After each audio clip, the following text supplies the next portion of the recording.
Okay, we're live.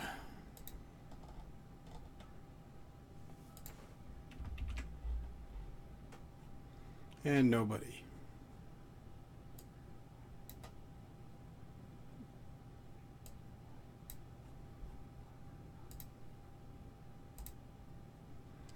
Yo, yo, street level critic. I mean, it may just be you and me, dude.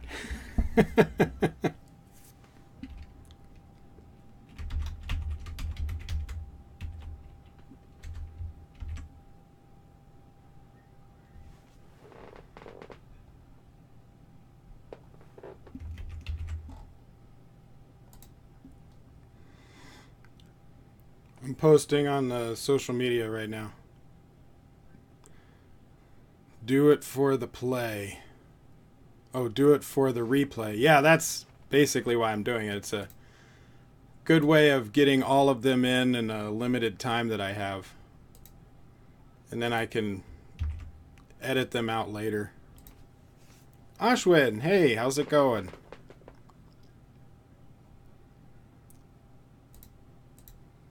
We're going to go through some San Diego Comic-Con trailers. There's a lot of them too. I'm glad I'm doing this live stream for them. It would take me forever to do them individually.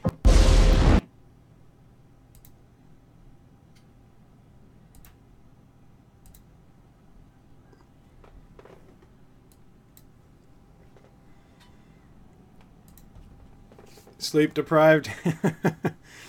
Yeah, what time is it where you are? Is it like 4:30?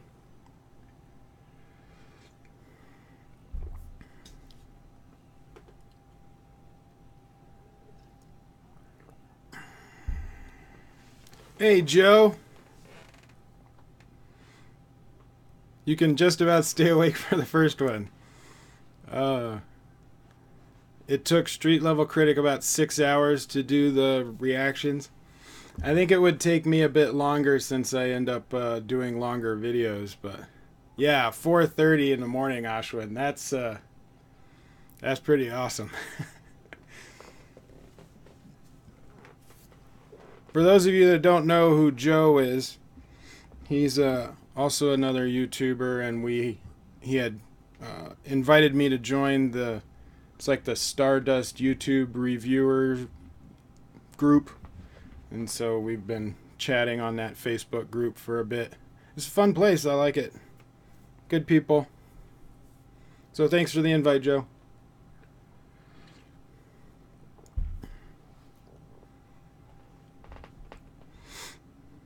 So let's jump into it, guys. Let's go to the first one. First one I got on the list. I'm kind of going in order a bit. So this first one's going to be Aquaman. And I have high hopes for it, man. I want Aquaman to be good because I like Jason Momoa. He does look good as Aquaman. That was one of the standouts for the Justice League, as I liked him. We just didn't get much characterization with him. So hopefully we'll get some characterization. That would be great. I like characterization. And Juan is a good director, so I like his movies. He can do really fun movies. You know, he did, what was it? He did Fast and the Furious movies, right? He did about 3 of them, I think. But yeah, so I want it to be good. So let's check out Aquaman, and we will see what they got for us. My father was a lighthouse keeper. My mother was a queen. But life has a way of bringing people together. We could unite our worlds one day. Check it out. Arthur is talking to the fish.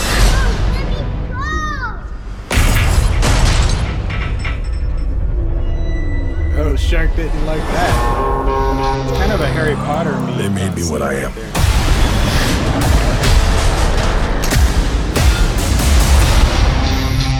Nice. Permission to come aboard. he's so their dad. I love I've been this. looking for you. Your half-brother, King Orm, is about to declare war upon the surface world. The only way to stop this war is for you to take your rightful place as king. Trust me, I am no king. You do your best thinking when you're not thinking at all. Her hair is very red. That was the worst pep talk I like red. ever. Might want to strap in. Oh, that looks beautiful. Welcome home. That looks really good. My brother has come from the surface to challenge me for the throne. I call it an ass whooping.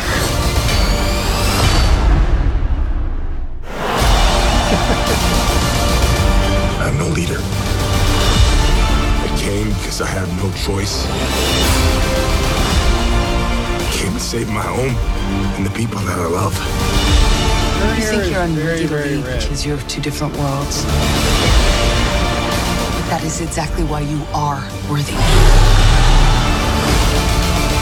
That was awesome. Black Manta with Black Manta. The war is coming to the surface, and I'm bringing the wrath of the seven seas with me. Reacting back. That's underwater. We're here. What are you doing? Wait. She never parachute. Redheads, you gotta love them. What's going on? Okay. Yeah. Father was a lighthouse. I'm liking what they're doing. You've got Jason Momoa's humor in there, which is very much what he's like in real life. So the characters match like really well. I love the underwater sequence. All of that stuff looks beautiful. The what was her name? Aubrey. I can't remember her name, but with the red hair, that red hair looks too red, like fake red. I would have liked if it looked a bit more natural, but we'll get to that. So his father works at a lighthouse, meets his mom. You know, they fall in love. This scene right here, though, with the kids picking on him at the aquarium and then the shark. Boom! Shark's like not having any of that. You know, that reminds me a lot of, it could be that, you know, like, I don't know if you can see that, but it's a Harry Potter tattoo. Because at work they were doing a 20th anniversary of Harry Potter. So that's why it's on my mind. But it reminds me of that Harry Potter scene in the first book with the snake. You know, where the Dudley is messing with the snake and then making fun of Harry. And then Harry makes the glass disappear and lets the snake go. I mean, it really has nothing to do with this movie. It just reminds me of that. And it could be just because I was doing that Harry Potter thing. I played Hagrid, by the way, at that Harry Potter event. I got to read stories to kids and play games. It was so much fun. But anyway, it looks cool. The fish look really great. They don't look like... I was afraid they would look too fake CGI, you know, kind of like some of the stuff in Justice League, especially with the villain, or maybe Green Lantern, but they don't. They look pretty good. You know, like that's a very well rendered, good looking shark with the nice lighting on it. So they did a very good job with that. He's got his eye thing going on. I do look at those tattoos. That's one of the things about Aquaman when I was worried about them announcing him for Justice League. For one, Jason Momoa, I was like, oh, he could pull it off. But all I could really think about was the gold and green leotards. I'm like, please don't do that. It makes a lot of sense to give him tribal tattoos, that his costume per se is really these tribal tattoos. No CGI costume. You know, like they did in Green Lantern. You know, no black costume like they would do in the original X-Men. But more of like, you know, tattoos. Tribal tattoos just make a lot of sense. Ashwin says, I think the movie plot is almost like an animated movie, Justice League movie, or thrown something bad with names. Yeah, it could be. I mean, he is getting the throne, so it's the origin story of him getting the throne, which there's going to be a lot of stuff that, how do I say that? There's going to be a lot of stuff that is stereotypical for a, you know, an intro superhero film. You know, like Wonder Woman had it. Pretty much all of the Marvel movies had it for introducing a character. You've got to give them where they began, how they take control and become the hero that they are. In this case, he's got to, you know, fight to get his kingdom back, become king because there's an evil guy in the king, and then you have Black Manta. The only thing I'm a little worried about is the storyline with his half-brother that is now the king and Black Manta. Like, are they going to go against each other in the story, or are they going to connect them? Like, maybe the half-brother hires Black Manta or works with him to try and overthrow the kingdom. Something like that. I want them to be somewhat connected, so it's not like, you know, he gets the kingdom back, he beats his half-brother, and then, oh, whoop, here's Black Manta for, like, no reason. I want there to be a good reason. So, yeah. The action looks pretty cool. So her hair looks good when it's wet, like it was darker right there. I can't remember that guy's name, but I like him. That looks cool. The ship and stuff. That car's, yeah, it got flipped over totally. Oh, wait a minute. Hey. His father is Jango Fett. I just noticed that. That's pretty cool. Haven't seen him in a while.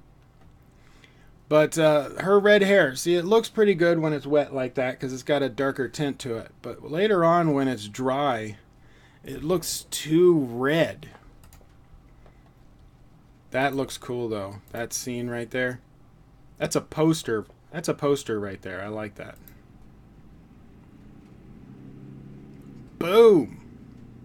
See what I'm talking about? Like that looks like a wig. It reminds me of the trailer that came out for was it Inhumans, I think it was. You had that one lady with the red hair. This looks better than that one, but this looks like a wig or just wasn't dyed right or something. Like, it looks good when it's wet, so maybe it looks better when she's underwater. But when her hair is dry and on land, it just looks too fake to me. I don't know. Hopefully she's underwater for most of that. Yeah, again, I like his humor. I'm glad that his humor is in there. But this, I mean, wow. The visuals on that look great. And it really does a great job of world building. So you get a feel of what it's like to be down there. You know, even though people don't like the, you know, Jar Jar Binks's people. What were they called? Gungans? People didn't like the Gungans, but their underwater world looked really cool. This looks a lot better, and it emulates a lot of the look that we would see from Aquaman with these buildings. And Black Manta fits right, his look fits right into that. Because you want Black Manta to look the way he does in the comic books, but if you don't have other things that reference that aesthetic style, then he looks way out of place, because it's a very weird looking helmet, you know. But with this world building that they got going on right here, a lot of the buildings have that shape, a lot of the rooms have that shape. It looks very much like, you know, it collects air like a bubble. And having that shape fit in with Black Manta's helmet being more like a dive suit almost, I think it looks good. But if you didn't have this kind of architecture in the city I don't think it would look as good when you saw Black Manta. That ship looks awesome. The turtles.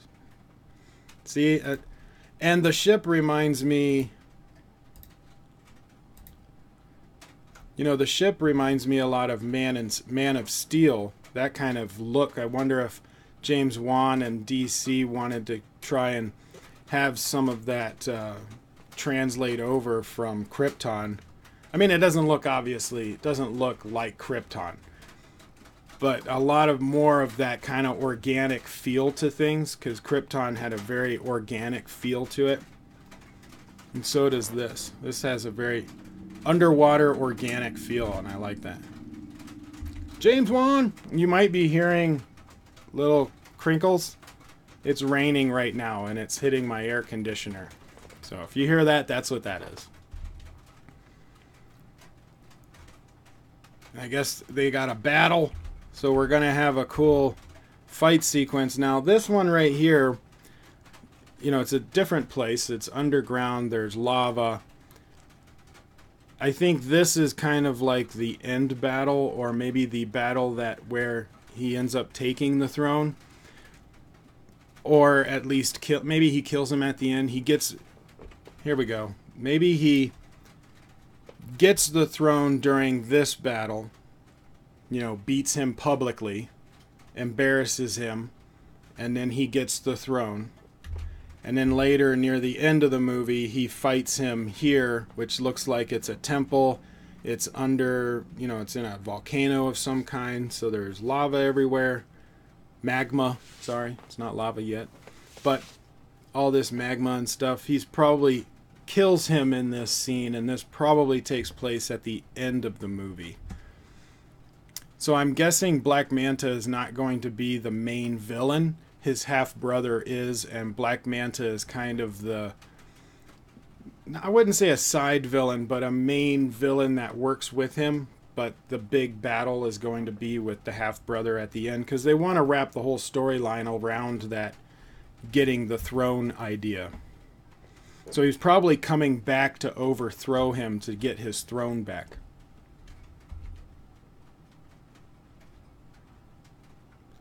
Boom.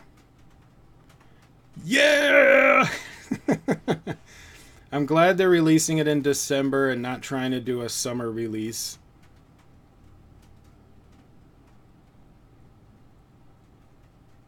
See what I'm talking about with her hair?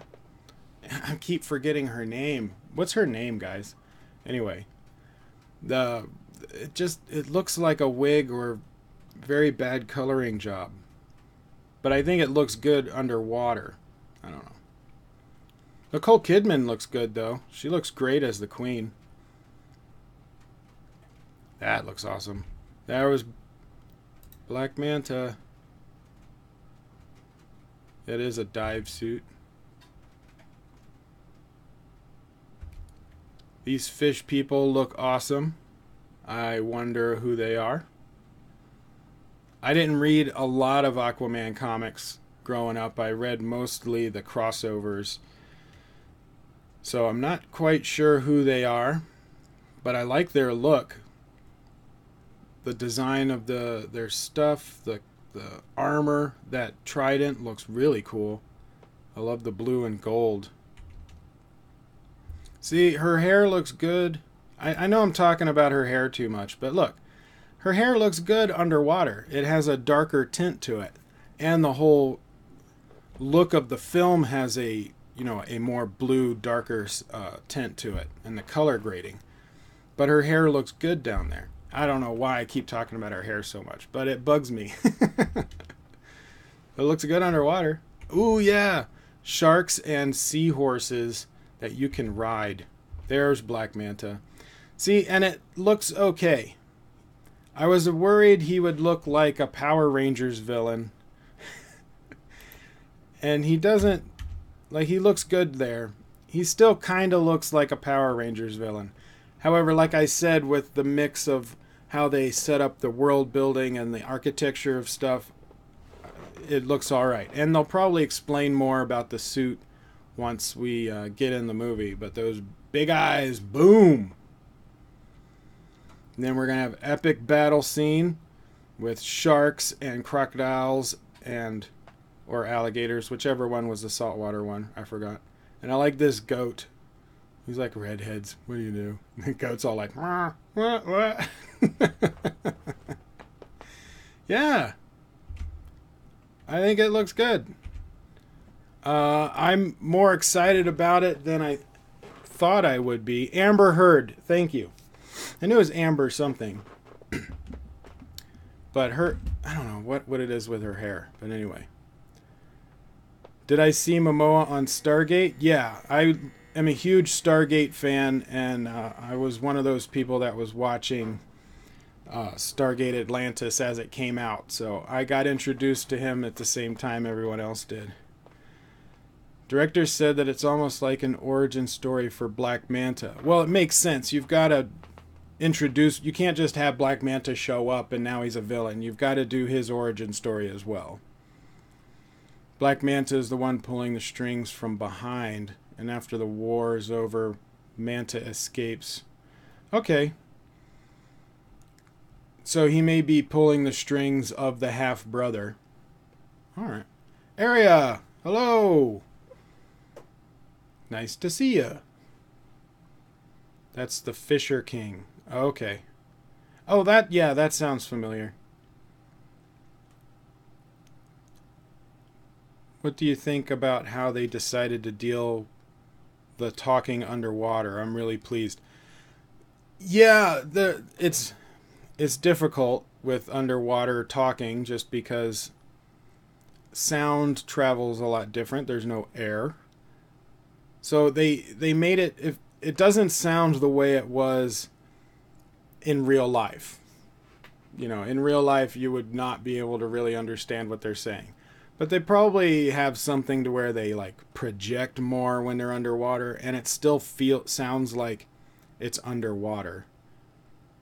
But at least you can tell what they're saying. Like, it's not totally muffled. If you ever put your head under, you know, in a pool and had someone say something, really hard to make it out. Ari, I was waiting for your live stream on the other channel. Sorry, that was that was last week actually.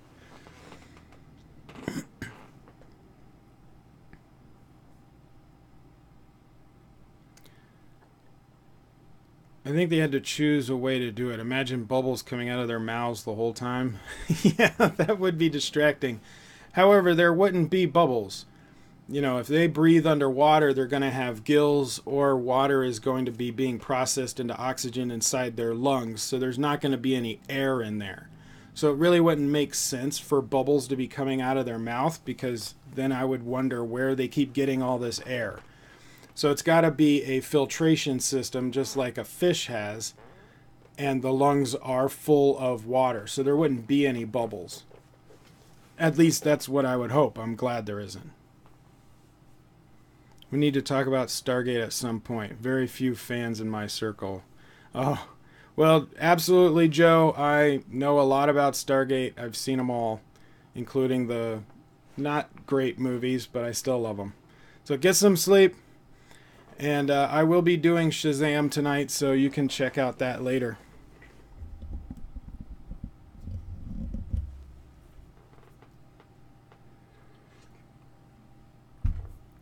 Overall, though, I think Aquaman looks good. Better than I was expecting. So I have faith in James Wan, and I love Jason Momoa. So I'm going to check it out. But let me know what you guys think. Comment below or over there.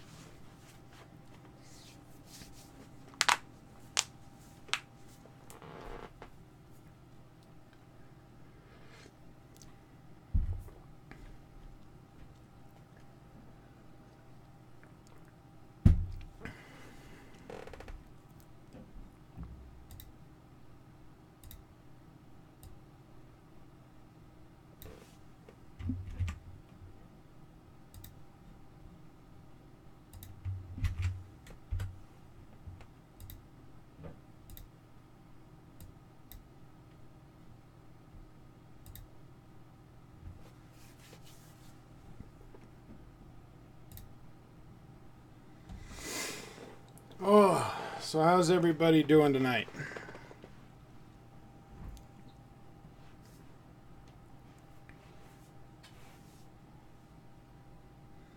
Just cringe when you did that with your fingers. Sorry. I crack my knuckles. It's got a lot of potential, and Momoa fangirl's gonna line up to watch. Yeah, I'm sure. I'm not a fangirl, but I like him. I mean, he's done some good things, he's done some not so good things, but overall, I like him, and so I'll give him the benefit of the doubt. But James Wan is really, like, I think he looks good as Aquaman. I liked him for what he had done in Justice League. I like his humor. I like his big, hairy, tattooedness. But it's really James Wan that I think will bring this movie together. So I have a lot more faith in James Wan that he can make a good movie.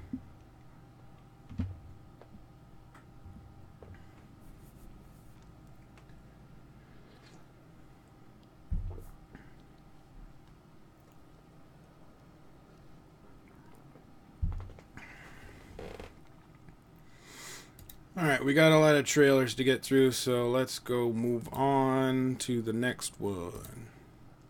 SHAZAM! SHAZAM.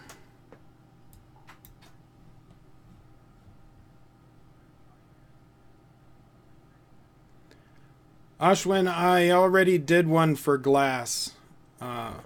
I did that as an individual video before I realized how much was going to be coming out in San Diego Comic-Con. So if you want to see the Glass trailer reaction, it's already up there.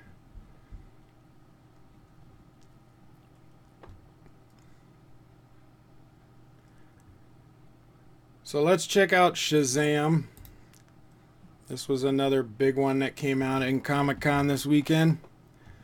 I'm a little worried about this one, but we'll see what they got. I'm keeping my mind open. I'm keeping my mind open. Oh, I need sound. You've run from foster homes in 6 counties. I can take care of myself. When you're 18, give these people a chance, because that's what they're giving you.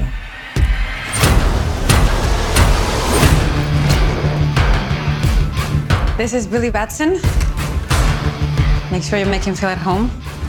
They seem nice, but don't buy it. It gets real Game of Thrones around here. Dude, just messing around. You look at me and you're like, why so dark? You're a disabled foster kid. You've got it all. If you could have one superpower, what would you pick? Everybody chooses flight. You know why? So they can fly away from this conversation? No, because heroes fly. What, you need your fake family to stand up for you? Hey! Oh, nice! Man, sorry about that. Go, go, go! Grab it! Get out the way!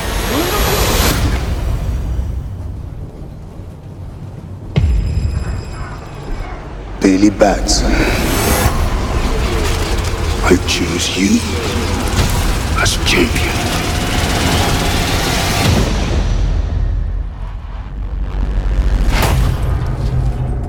Hello? Say my name so my powers may flow through you. But I don't know your name, sir. SHAZAM. Wait, for real? Say it! Okay! SHAZAM?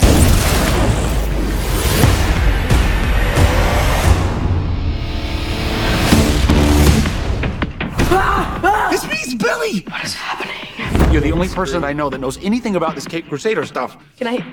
Oh, yeah. That's crazy, right? What are your superpowers? Superpowers, dude? I don't even know how to pee in this thing. AM to the PM, PM to the AM. You have super strength. Can you fly? If I quit your PM, I still rock Mercedes. If I quit this season, I still be the greatest. You okay? Why are you talking? Be humble. Sit down. it's I don't think that's going gonna to be bust very out. much Your of phone's learning charged. your Your powers. phone's charged. The hell? You're like a bad guy, right? SHAZAM! Gentlemen! You have bullet immunity! I'm bulletproof. You're dead. Sorry about your window, Have a good but night. you're welcome for not getting robbed. Oh, hey, what's up? I'm a superhero.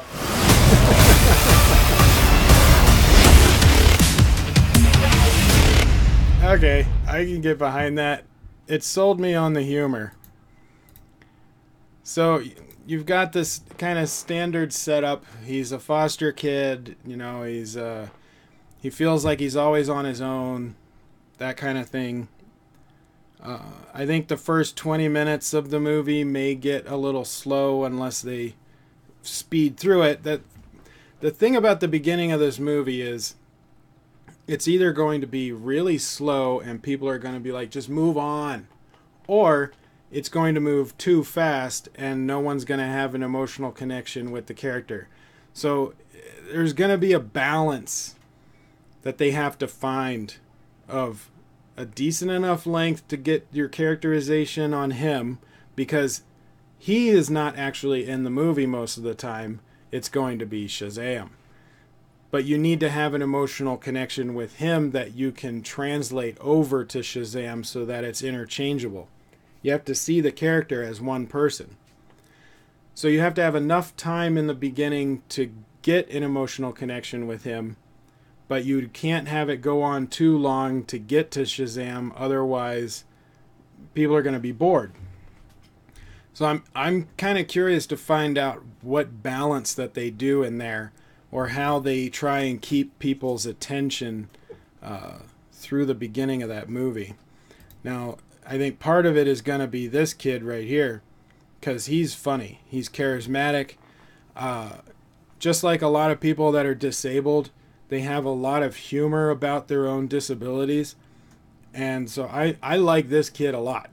I think he's going to be part of the reason why the first half hour or so of the show or the movie is going to be not be boring. You're going to be following pretty much, this kid's going to be your entertainment for that. I like him. So then you have the, stereotypical bullies. He beats up the bullies to show that he's a good guy. And then, this whole thing with, I guess there's an old SHAZAM, and he wants him to take his power. Kind of reminds me of Indiana Jones and the Last Crusade, when they go in there and they find one of the Knights Templar. He's been there for like thousands of years and he can't die unless he hands it over. So this guy, probably he can't die until he hands it over. And so he hands it over to this kid. That's what I'm guessing. Now, the costume looks pretty much like it does in the comic book, for the most part. A little cheesy, but it's supposed to. He's basically turning into a comic book superhero. So it makes sense. But if he was supposed to be a real superhero, like a mutant or something like that, that wouldn't work. But when you have the fantasy element of him being a kid and then turning into this fantastical version of himself, it fits. Plus, it also fits the tone of all of the humor that they're doing. I do like this next scene where he's like, "Don't scream," and he screams from the sign that says "Don't scream." But the rest of the movie is pretty much going to be like Big, the Tom Hanks movie Big, where they're, playing around with the fact that he's an adult and learning his powers. A lot of humor going on with all of that. But you do have a villain. He just isn't going to pop up until much later. Oh, are you like a bad guy? Now, he has been... I can't remember his name. But I like him as an actor. He does good.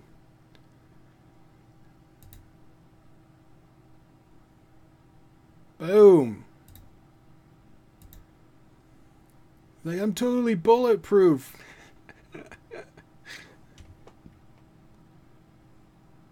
Said 240.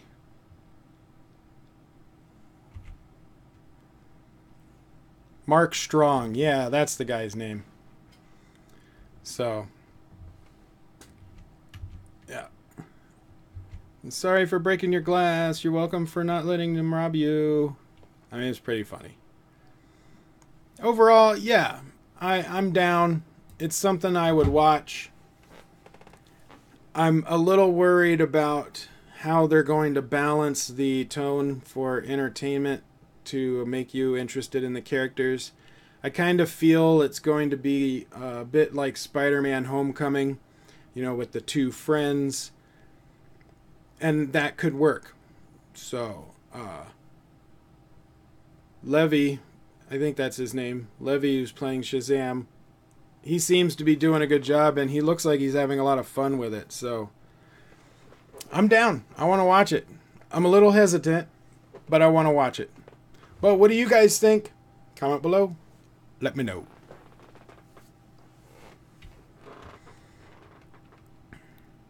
She noticed that Foster Brother had an Aquaman shirt. Oh, no, I didn't notice it. That's a good one.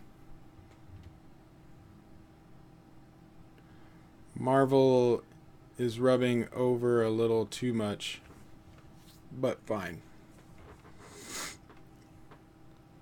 See, they got beer.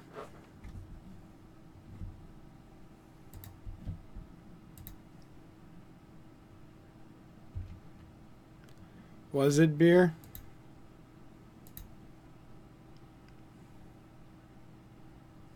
Why is it purple? Maybe. Looks like they're drinking energy drinks right there, though. Maybe a Monsters or something. They probably don't like it and go back and get snacks. Okay, I could see that.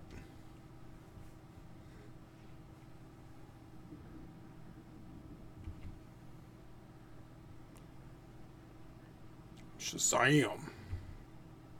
Shazam.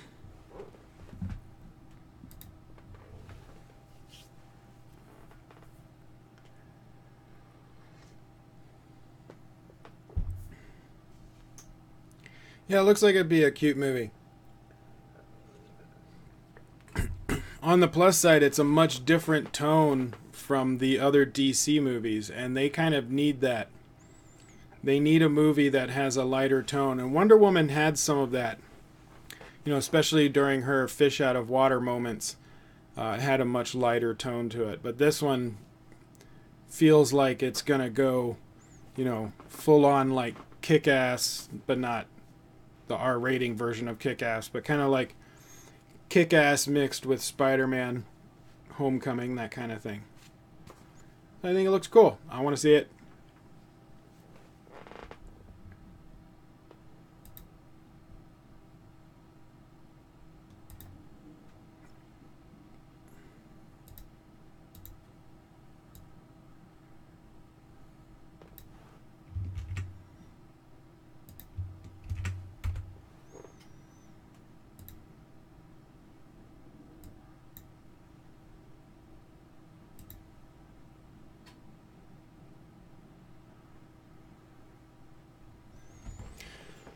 Whew.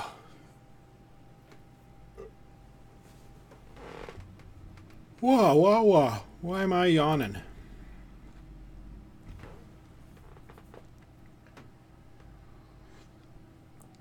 The DC icon changed. It looked a little different, but it still holds the same structure.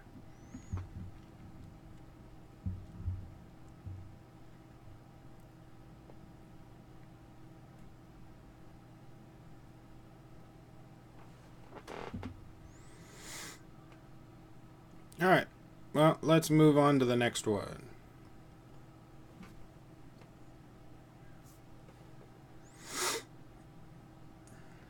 They changed it to Warner Media. Ah, got it.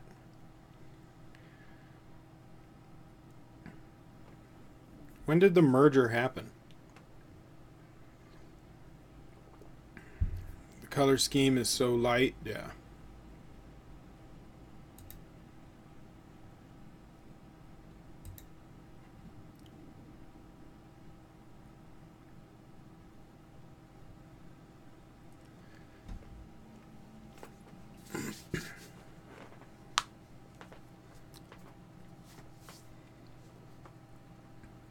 Alright, so our next trailer is going to be Godzilla, King of the Monsters. I liked the Godzilla movie and Kong Skull Island. I don't think they're the best movies. They have their problems. But they were really fun. And Godzilla looked cool. So I enjoyed them for what they were. I want this to be good. And so I want to see it. Please be good. But let's see what they got for Godzilla, King of the Monsters. I really haven't seen too much except for that one poster with him facing up and he's got the beam coming out of his mouth. Our world is changing. Oh, hey. The mass extinction we feared has already begun, and we are the cause. I heard Mothra might be in this. We are the infection. They kind of hinted at that in the last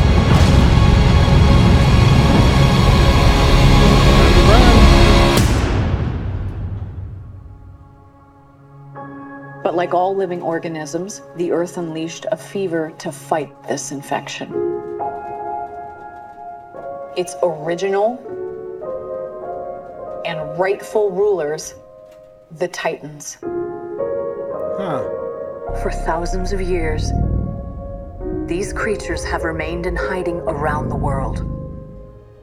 And now they're waking up. And unless all the Titans are found, our planet will perish, and so will we. They are the only guarantee that life will carry on.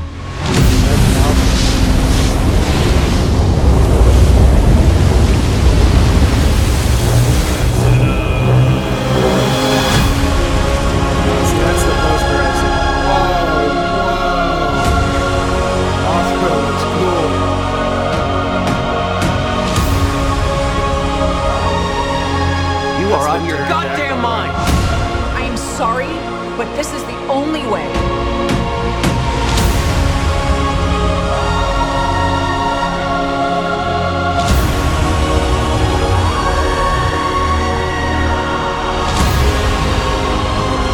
You're a monster. I'm sorry.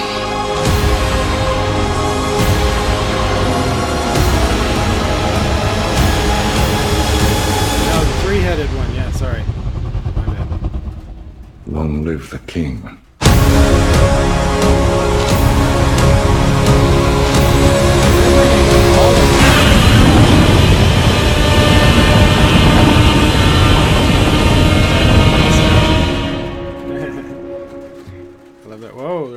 Really coming down now. Yeah, the one of the things I'm worried about. See, at the end of Kong Skull Island, they showed the, you know, they had the drawings or whatnot of all the different monsters. The three-headed one, I think his name is Chimera. I could be totally wrong on that. Mothra, the pterodactyl one. And I was like, oh, cool, so they're going to be setting them up in the future movies. Wasn't really expecting them to show all of them in this movie. And I'm a little worried that it's going to be too much. In that we're not going to... Do you know what I mean? Like, too many monsters all at one time. They're not going to get any kind of time with each other. And so you're not going to feel for them like you did with Godzilla. But Mothra, they all look great. The monsters look great. Mothra especially looks amazing. We have a lot of returning characters. The whole idea of the Titans, I like that idea. You know, pulling from Greek mythology. See, and that looks cool. The visuals look awesome, as usual. Mothra looks cool. but it's this part right. No, that's Godzilla. Oh, wait a minute. Hey! She's from, what was the name of the movie? Sword and the Dragon. Oh my gosh. Chow Yun-fat and Michelle Yeoh. I can't remember her name, but I liked her in that movie. Anyway.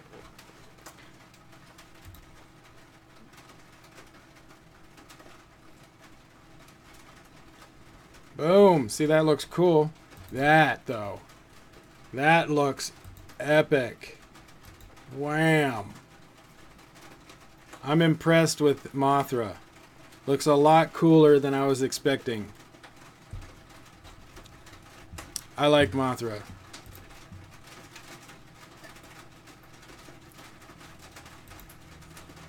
I like the look of the movie. I like the way it's shot.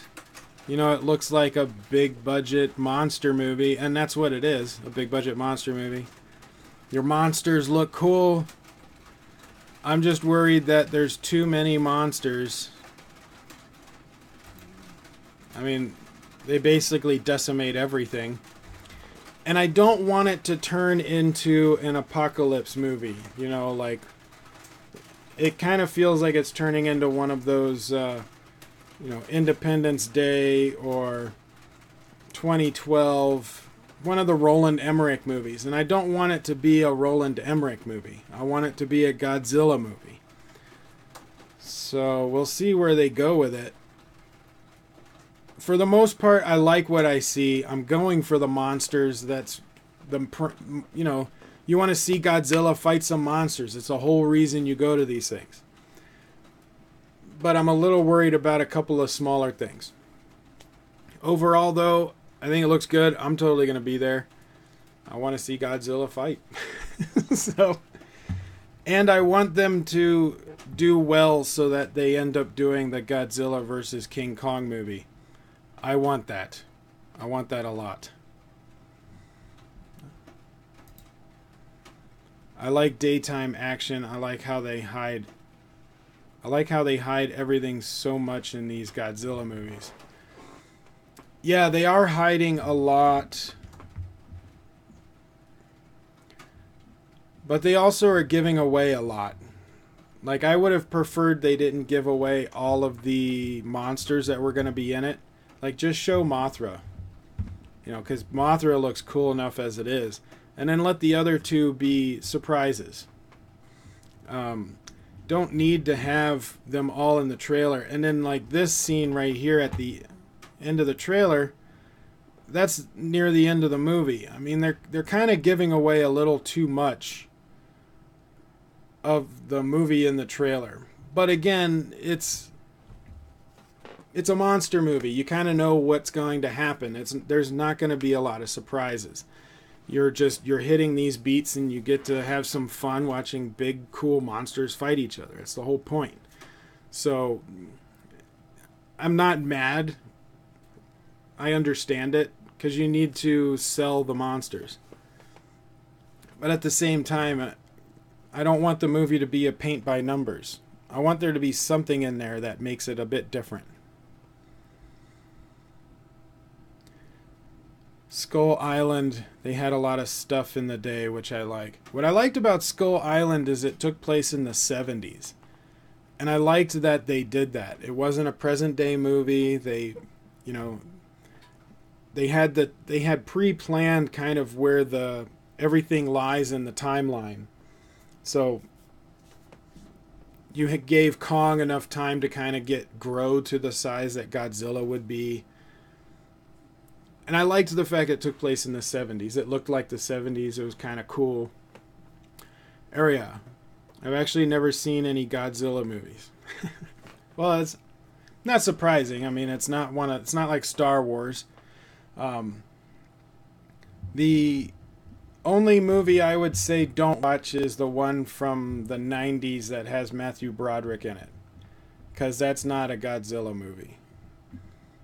It's called Godzilla, but it's not Godzilla.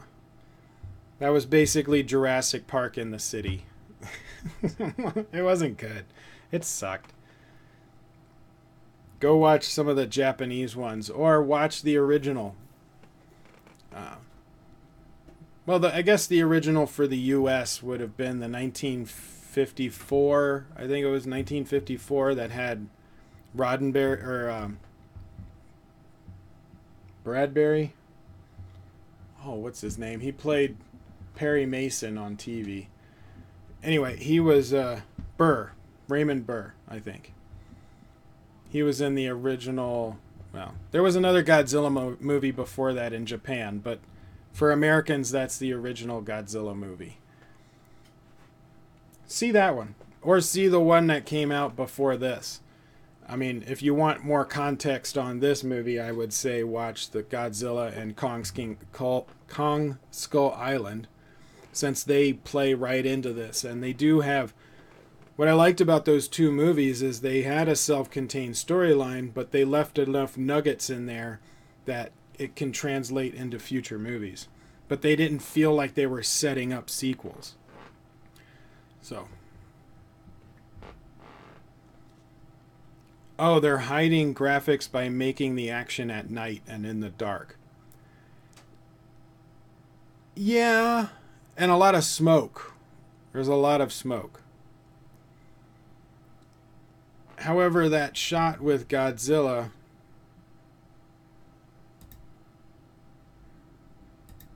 You know, you have a lot of shots in dusk. But like this one... This one was during kind of the day, but it's moving very quick, so you can hide a lot of stuff.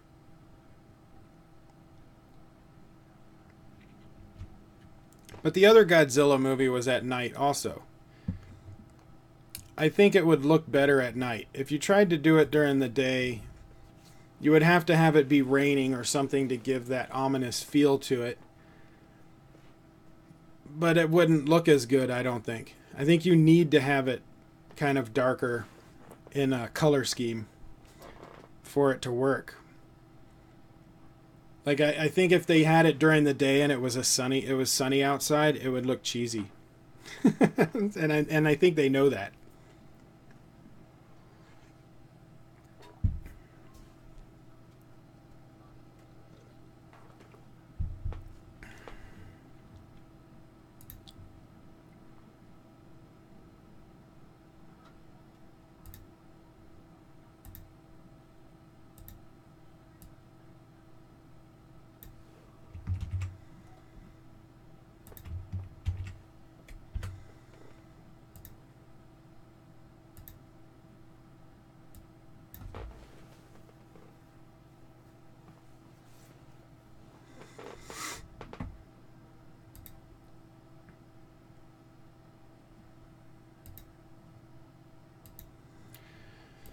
Alright, we got a lot of trailers to get through, so let's move on to the next one.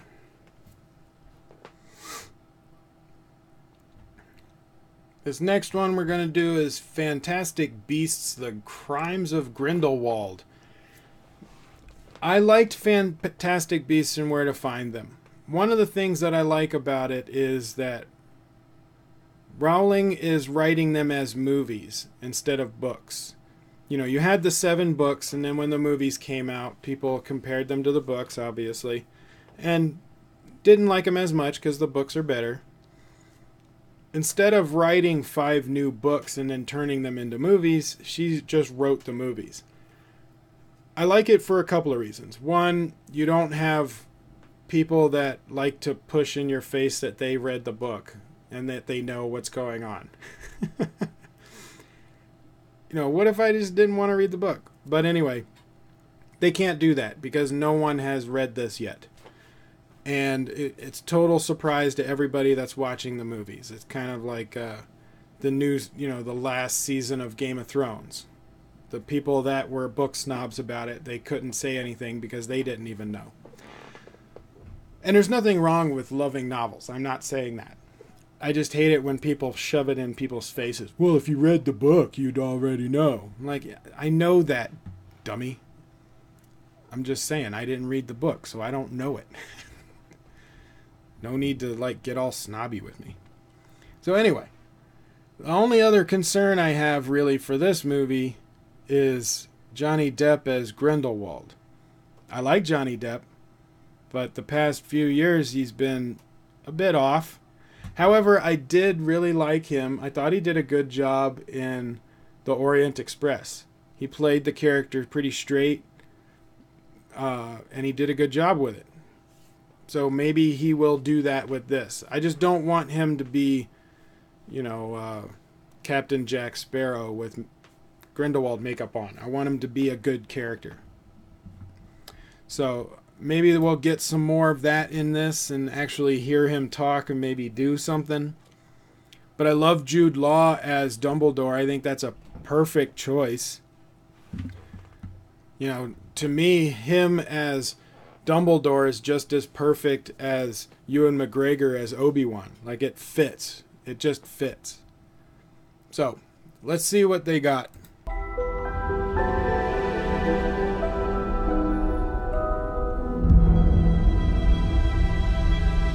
I'm scared, Professor Dumbledore. Everyone is scared of something. Ridiculous! Newt, you're up next. Oh, that's an unusual one. What Mr. Scamander fears above everything else is... having to work in an office, sir. Go ahead, Newt. Smart boy. Ridiculous! That's a smart boy. Everyone should fear that. Magic blooms only in rare souls. Still, we must skulk in shadows. That sounds pretty good.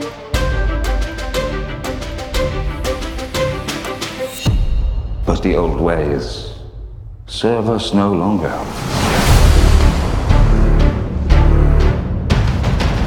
I take it you've heard the rumors. Grindelwald had a vision that he would rise to dominance over the wizarding world. So you're asking me to help hunt him down?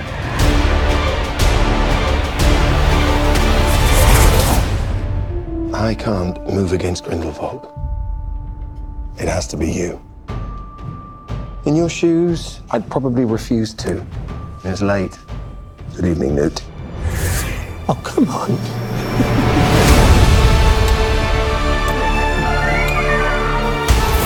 You underestimate your talents, Mr. Scamander. His arrogance is a key to our victory.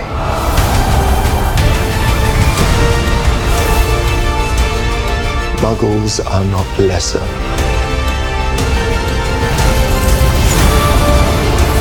Not disposable.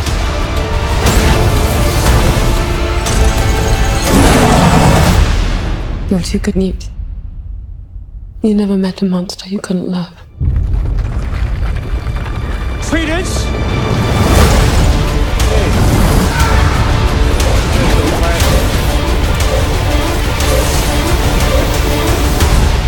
Mr. Scamander, do you think Dumbledore will mourn for you? Hey, are they fighting in the same fifth book?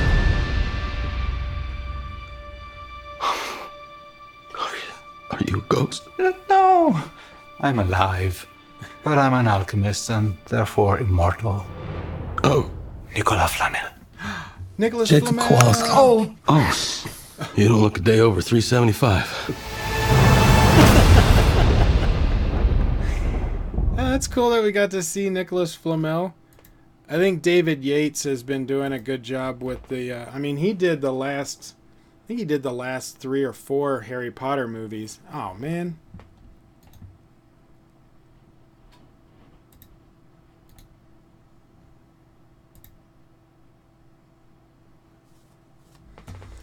Arius says, I'm really not a fan of Johnny Depp. I get that. I think he has a lot of talent. and I used to love him a lot before the Pirates movies. The first one was fun, but then after that he kind of slowly became more crazy and was doing these movies with Tim Burton that weren't good, and so he kind of fell out of favor with me.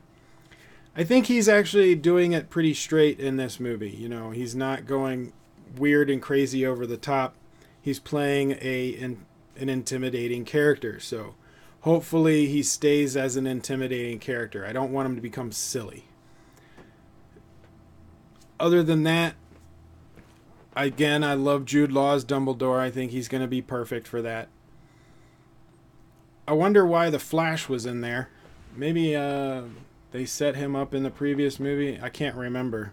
It's been a while since I saw the last movie. But it looks like Harry Potter's world. You know, Hogwarts looks cool. I love the fact that he is afraid of working in an office. That's pretty awesome. I don't know where they are where he's talking to them in this.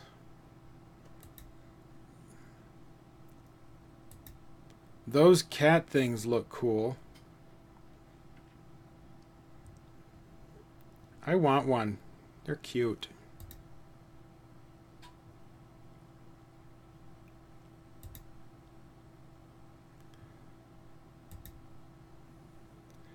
The other thing is that it kind of feels too much like the story of the Harry Potter books. I mean, even though Voldemort's story is a bit different, but basically the same motivation.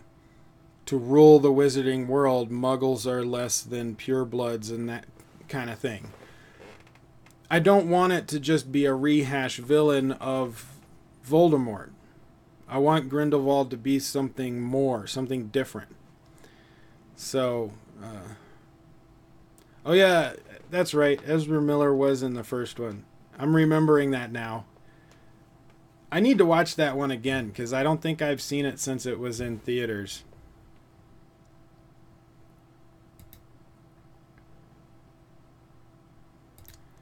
I like this guy. He's a muggle. But I liked him in the other movie. I remember him having some really cool, funny lines. And again, he does in this movie as well. Meeting Nicholas Flamel and then accidentally breaking his hand. But I'm glad that they brought in Nicholas Flamel because he was a kind of a big part of Harry Potter, just in the background. So I'm interested to see his story, but it seems like it's just going to be a cameo, like a one-off. Maybe they get some information from him, but he's not going to be in the movie that much. Overall, I think it looks pretty fun. I wouldn't say it's going to be amazing. The beasts look great. You know, it does fit in with the whole Fantastic Beasts. So I think it'll be a fun movie, especially for people that like the Harry Potter universe. I'll probably enjoy it. I do think Grindelwald is going to end up being too much basically Voldemort repeat, even though it happened before Voldemort. And so I think that part of the storyline is going to be somewhat bland, just because it's the same that we've seen over and over and over again. It's more of your heroes, the beasts, and meeting other characters that are in the world. So yeah, I want to see it, but I feel like there's going to be too many similarities with Grindelwald and Voldemort. But what do you think? Comment below. Let me know. We're over there.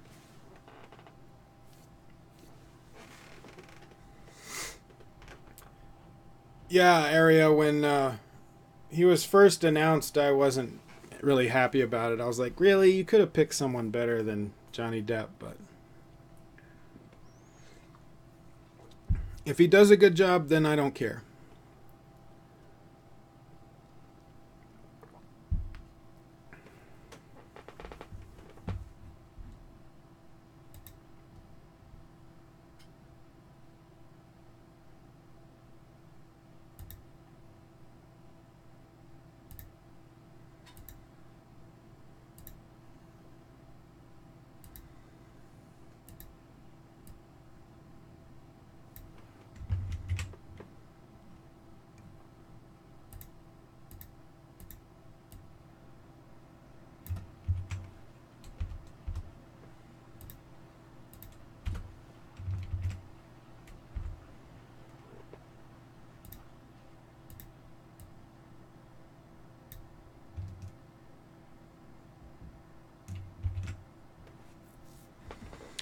Almost seems like the Fantastic Beasts in the title has not much to do with the movie.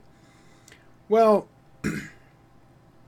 they have a lot of Fantastic Beasts in there, but it's kind of like Harry Potter. And the point, you know, all of the books in the movies have Harry Potter in it. He's the main character. But most of the stuff that happens in the movies happen around him. This movie is about Newt Scamander. But you're not going to call it Newt Scamander and the Crimes of Grindelwald. So you call it Fantastic Beasts. It just sounds better. That's what I would say. But the movie is going... I mean, the series is going to be about Newt Scamander and everything that happens around him. Just like how it happened with Harry Potter.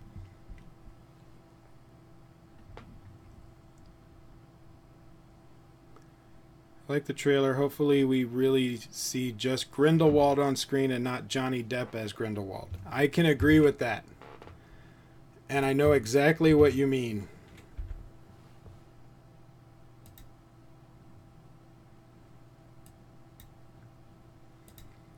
I know exactly what you mean. Eddie Redmayne, I think, is perfect as Scamander. I like him a lot, except for Jupiter Ascending, but I don't blame him for that.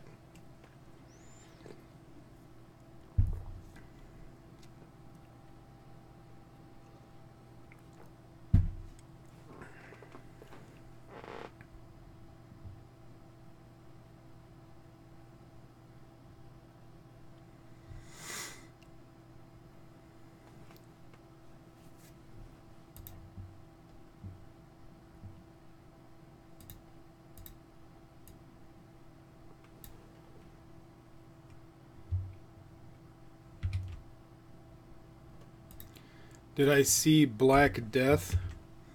No, I don't think I have. That doesn't sound familiar.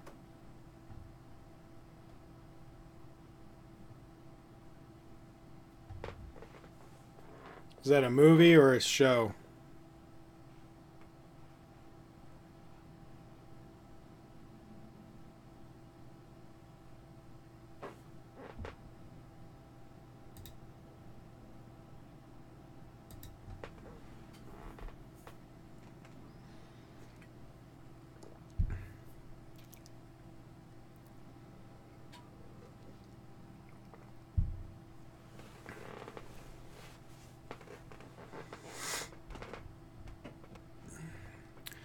So next we're going to do the...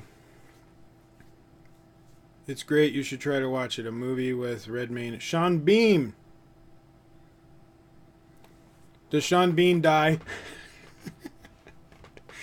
It's like half his movies he dies in. But I love Sean Bean.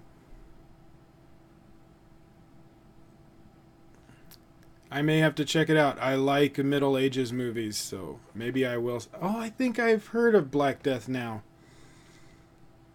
I think I know what you're talking about. I can see the I can see the cover in my head.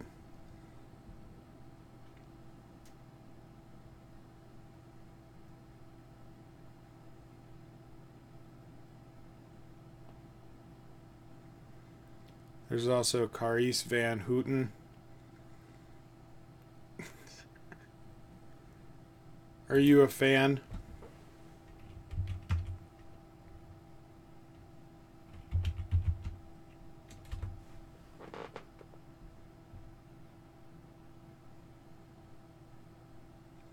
Oh, yeah, I know who you're talking about now.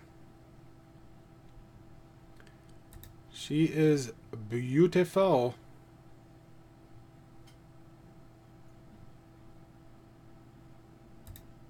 Couldn't place the name, but now I know what you're talking about. Alright, so the next one is one I'm really excited for, and that's the Doctor Who Series 11 with our 13th Doctor. Liking the Doctor. Yes. Yes. She is gorgeous. That is for sure. Lady Melisandre. Yeah, I like her. But Doctor Who Series 11 trailer. I really want to see this. So let's check it out. I saw the teaser that they did, and of course I saw the regeneration that they had. But let's check it out. It's not very long. All of this is new to me. New companion. New faces. It is weird that they got 3 companions. New worlds. New times. So if I asked really, really nicely, would you be my new best friends? That's a much different feel from other showrunners. Right. This is gonna be fun.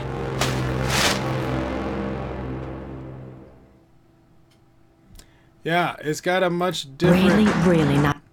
You know, much different look than some of the other... Because they got a new showrunner. And so they basically changed everything. I do find it weird that we have 3 companions. Now, with Matt Smith, you had the 2 companions. You had Amy Pond and Rory. And I love their storylines. Probably one of my favorite out of the Doctor Who series was Amy Pond and Rory. But why a 3rd companion? Why do you need 4 people? I'm wondering. I don't know. It seems like a lot of characters to fit. Because for a long time they only had 2. And then for a little bit you had 3. And you would have some kind of crossovers. But not 4 all the time. So I'm a little curious about that. Slightly worried that there's not going to be enough characterization. You're not going to get attached to the companions as deeply as you would with like Rose or Amy. So I'm a little concerned about that. And they only have 10 episodes, so they're not going to have that long to get you attached to these characters. But the Doctor looks great. The cinematography for the areas, the way everything is filmed, it looks really good. A lot of wide shots. A lot of location settings, time periods. It's Doctor Who. I'm gonna love Doctor Who. So I'm down. I can't wait for it. I mean, if anything, this just helped me get me not too more excited. I'm already excited for the show, but it reinforced some of my thinking to where I'm like, okay, it's going to look good. She's going to be a good doctor. I'm a little concerned about 3 companions. So we'll see. We'll see what they do, but I'm excited. I can't wait for the show. But what do you guys think? Comment below. Let me know. Aria has never seen Doctor Who. I'm totally judging you. You can say don't judge, but judged. You are judged. Disappointment in my eyes. Yeah, she was in Broadchurch. She is a good actress. Clone Wars. I can't do Clone Wars because I saw the reveal during the... I was watching the panel. I was watching the Clone Wars panel, and then they had it. So I was just as surprised as everybody else. So I can't really do a reaction for it, and it's not very long, so there's not much for me to talk about. Just that I'm really excited that they're going to have... How many are they doing? Are they doing 10 more episodes or something? 12? Something like that? So, yeah, I'm glad that they're not just doing a one-off to cap off, to finish some storyline or a movie. I'm glad they're getting an entire season 7 because the stuff they got to do with Mandalore and getting Darth Maul up in the ranks. Like, there's a lot of stuff that they've got to finalize for that last season. But I think they had 2 more seasons planned when they got canceled. And so they got to kind of cram those 2. There's not going to be any filler episodes, that's for sure. That Clone Wars Season 7 is going to be packed. Like, they are not going to be wasting any time. That's going to be pretty cool. Yes, I am going to be checking out Disenchantment and the Titans trailer. That is on my list here of some of the ones I wanted to check out. It looks like a good series. I just never got the occasion to watch. Well, if you do watch it, you don't have to go back as far as the old Doctors from the 60s and 70s and 80s. But at least start with the current series. Start with season 1 with Eckhart, or Chris Eckhart as the Doctor. I liked him as the Doctor. He only did 1 season because he didn't get along with the showrunners, but I liked him, and it's a good place to start. You don't have to go back 60 years. You can go back 10. So, but there's not that many episodes per season. It's like 10 to 12, so it's not that bad.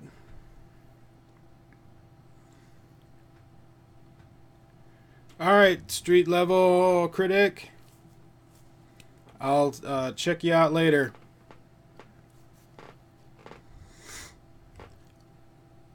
Area, if you lived over here, I would just sit you down and watch them with you. I'd make you see it. That, and it would be a good excuse for me to see them again.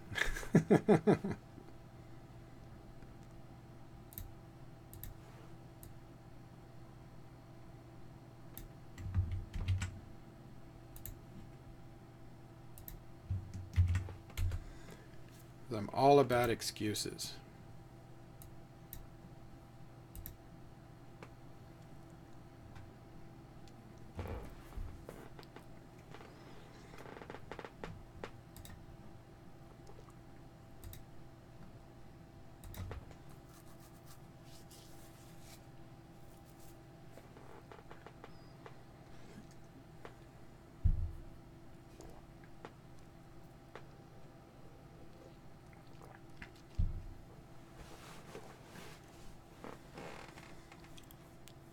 You'll try to watch it soon. By soon, I mean this year. I mean, it would be good to get caught up. I don't know if you... Like, try... If you want to have a goal, because I think the show will end up starting in September. Because it's 10 episodes, so 2.5 months. And then they usually have a gap, and then they have a Christmas special every year. So when you're going through the shows, don't skip the Christmas specials. It's not really a part of the season per se, but they have one between every season. So it would be good if you could get through the shows over the next few months, and then by the time you're almost done with them, you could kind of binge through season 11, the new season, and then be set up for the Christmas special. You know, if you want a goal, that would be a good goal. Just saying. You don't have to, but I might have to give you the disappointed eyes again.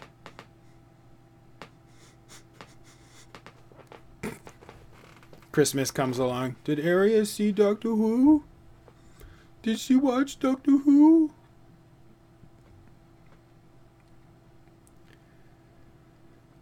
Alright, so this next one is Titans.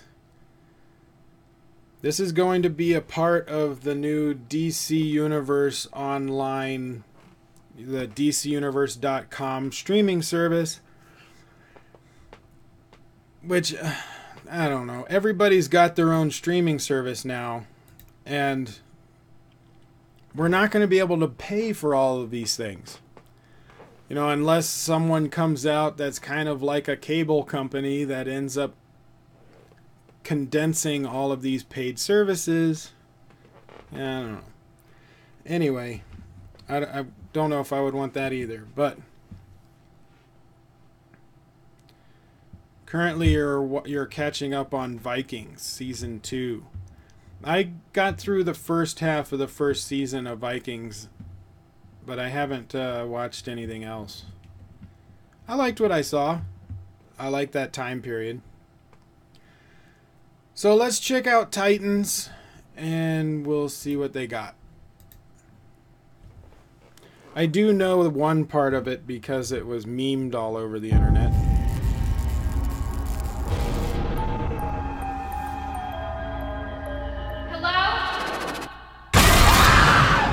Who are you? Flying Grayson. Everything led me here. To you. You're the boy from the circus. You got no place Robin. to hide. And I'm feeling like a villain, got a hunger inside. Nowhere to hide from all of this. Please, can you help me? Madness, madness. Where's Batman?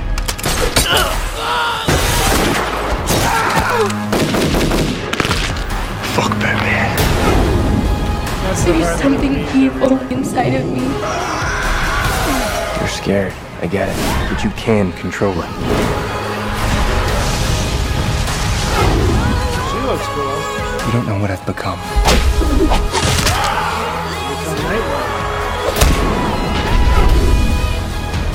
Sometimes, when I feel the darkness, it feels good.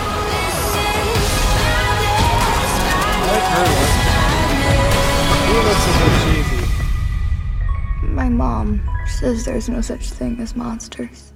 I used to think that. I was wrong. Madness, madness. It looks like they're going to have an overall story arc for a season, which is good. I much prefer overall story arcs for seasons instead of, you know, anthologies, unless the series is really set up for an anthology series. But something like this, especially known comic book characters, you really need to have overall story arcs. So they're going to have one. The look of it is pretty good. They're not going to dive too much into his origin story. It looks like it's just going to be kind of a backflash in the first season, just so that everybody knows that he was Robin. And then, of course, they show him with the little Robin star, I guess you would call it, throwing star. He's got some animosity to Batman. He doesn't like the fact that he was Robin, which kind of fits with the comics as well. But the whole, you know, fuck Batman thing, it seemed like, you know, it seemed like when they had him say that, it was almost like supposed to be a shock value. You know, like, to make people go, oh my God, he said fuck Batman. But I don't feel that it worked on that level. So it's not shocking. It was just more of like, hey, Batman did okay by you. Look, you're Nightwing now. Whoop. So I don't know. I do think the violence, though, I'm glad that we're going to get some more violence. And Robin seems to be pretty violent. Stepping on people, shooting them. He's got blood all over his mouth. But something like this. So this scene right here, she's on a set, has very little on the set. You have a fog machine and the lighting purposefully that way. And so it looks a little cheap on how that is filmed. That looks good, though. So it's kind of... But this guy, I don't know. He does not... He kind of reminds me of like Lou Ferrigno in The Incredible Hulk. Just really small. But the other one, she looks great. I love the fire in her wavy hair, because I love wavy hair. But the fire and everything licking around all over her face and in her hair and stuff, it looks cool. So I love the way she looks. That looks awesome. I love that. I would watch the show for her more than I would Nightwing. Which, you're not supposed to say that. You're supposed to say, I want to see it for Nightwing, and then she's a side character. But she looks cooler to me than Nightwing does.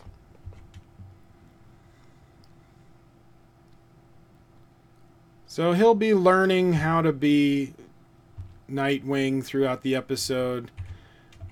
From what I can gather out of it, is that they're pretty much going to be setting up Nightwing's origin of... Not his origin. His origin is Robin, the Graysons, all of that stuff. But I mean, he probably had just broken off from Batman, because he still had the Robin star. So he hasn't quite moved over to being Nightwing yet. He hasn't gone solo. He just left, I think. The beginning of the season is probably going to be... He had just left Batman. Maybe he was doing his own thing for about a year, but he hasn't taken on the mantle of another superhero yet. And so he's in that middle ground between Robin and Nightwing. And so this... I don't even know if they'll call him Nightwing in this. Maybe he'll come up with the name halfway through the season or something. Or maybe he'll just come up with it in the first episode where he's like, well, I was Robin before. I got to change my name to something. I'll be Nightwing. I don't know. I hope they call him Nightwing, though, at least some point. I don't want it to be this dragged out thing where he doesn't know what his name is. So it looks okay, especially for an online streaming service show, something that would be on Netflix or Amazon Prime. So for that, yes, not something I would go to a theater to watch. So they are really playing it for the media that they want to show it for. However, that being said, this is a show I would watch if it was on TV. NBC, CBS, ABC, maybe even a CW show. I don't know, whatever. If it was on a network and I could watch it for free, I would check out the show. However, I am not going to be paying a monthly fee to get onto DC Universe just to see this. This would not make me pay for DCUniverse.com. But I may end up seeing this because Young Justice is going to get me to pay for a DC Universe. I've got to have it for when we review Season 3 of Young Justice, even though they've been claiming all of my videos and now we have to change the way we do it. They're going to get money out of me because I'm going to be buying the service to get through Young Justice. So as long as I have the service for the time period that I'm watching Young Justice, I will probably watch this as well. Since I already have it, I might as well take advantage of it. But this would not make me buy the DC Universe streaming service. This is just something that I would check out because I have it. But what do you think? Is this something that would make you want to get the DC Universe streaming service? Or if you are planning on getting it, what show or what is bringing you to the service? I'm curious. And once you get in, is this something you're going to watch or are you going to skip it? I mean, once you have it, you might as well check it out, right? Comment below and let me know your thoughts.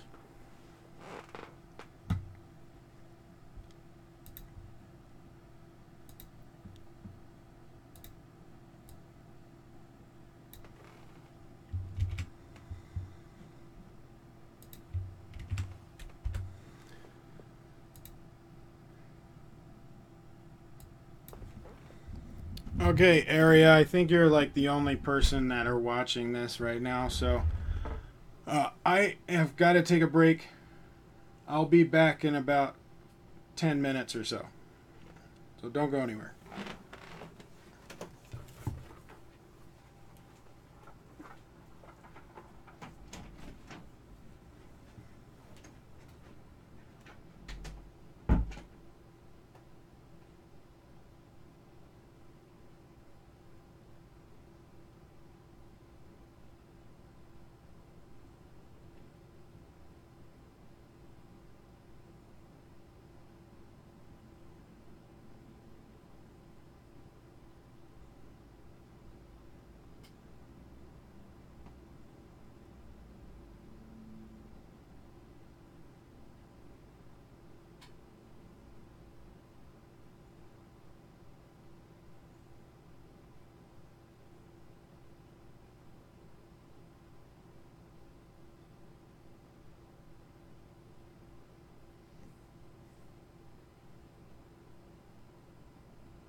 Yeah, I have no idea who the other two viewers are.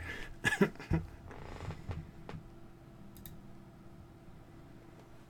guess they're just watching.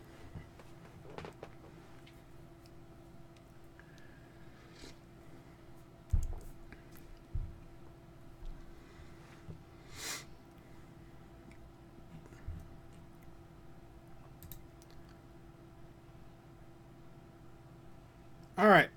So, our next one is going to be Alita, Battle Angel. This one came out today. So it may not technically be a San Diego Comic-Con trailer, but it came out today, so I wanted to do it. I liked what I saw in the other trailer, or teaser. I guess it was a trailer. It was long, either a long teaser or a trailer. But let's check it out. We'll see what they got. You told me the story of the war, when the ground shook and the sky burned. Of the ones that survived, who awoke to a different world, where the powerful prey on the weak. It looks good. But that's not the way it has to be. The world building. When I found you, your very human brain was miraculously intact. It's the loneliest feeling not to know who you are. In time, you'll remember. I remember black skies, the lightning all around. Very animated. Alita is new here. And, it's a harsh world down here. You gotta be willing to do what it takes. Alita, run!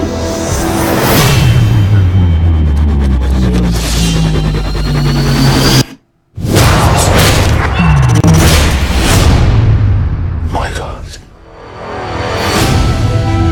She's the last of her kind. She contains technology that have been lost for 300 years. Let me show you something.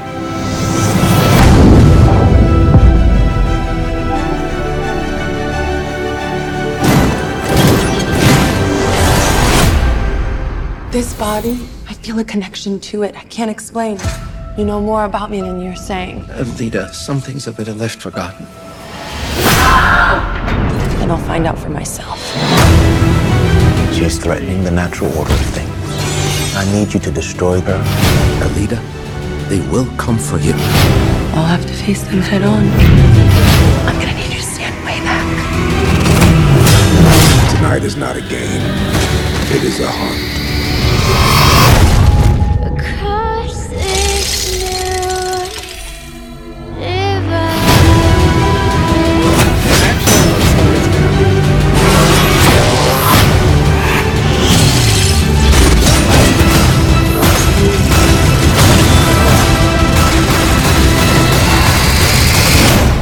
I'm with her. Yeah. All right. So one thing. James Cameron and John Landau as producers. Yes, that is good. We can forget about Titanic. Avatar was fun. But what really grabs me is Robert Rodriguez. He's the real reason why I want to see this movie. I think Robert Rodriguez is going to do a great job.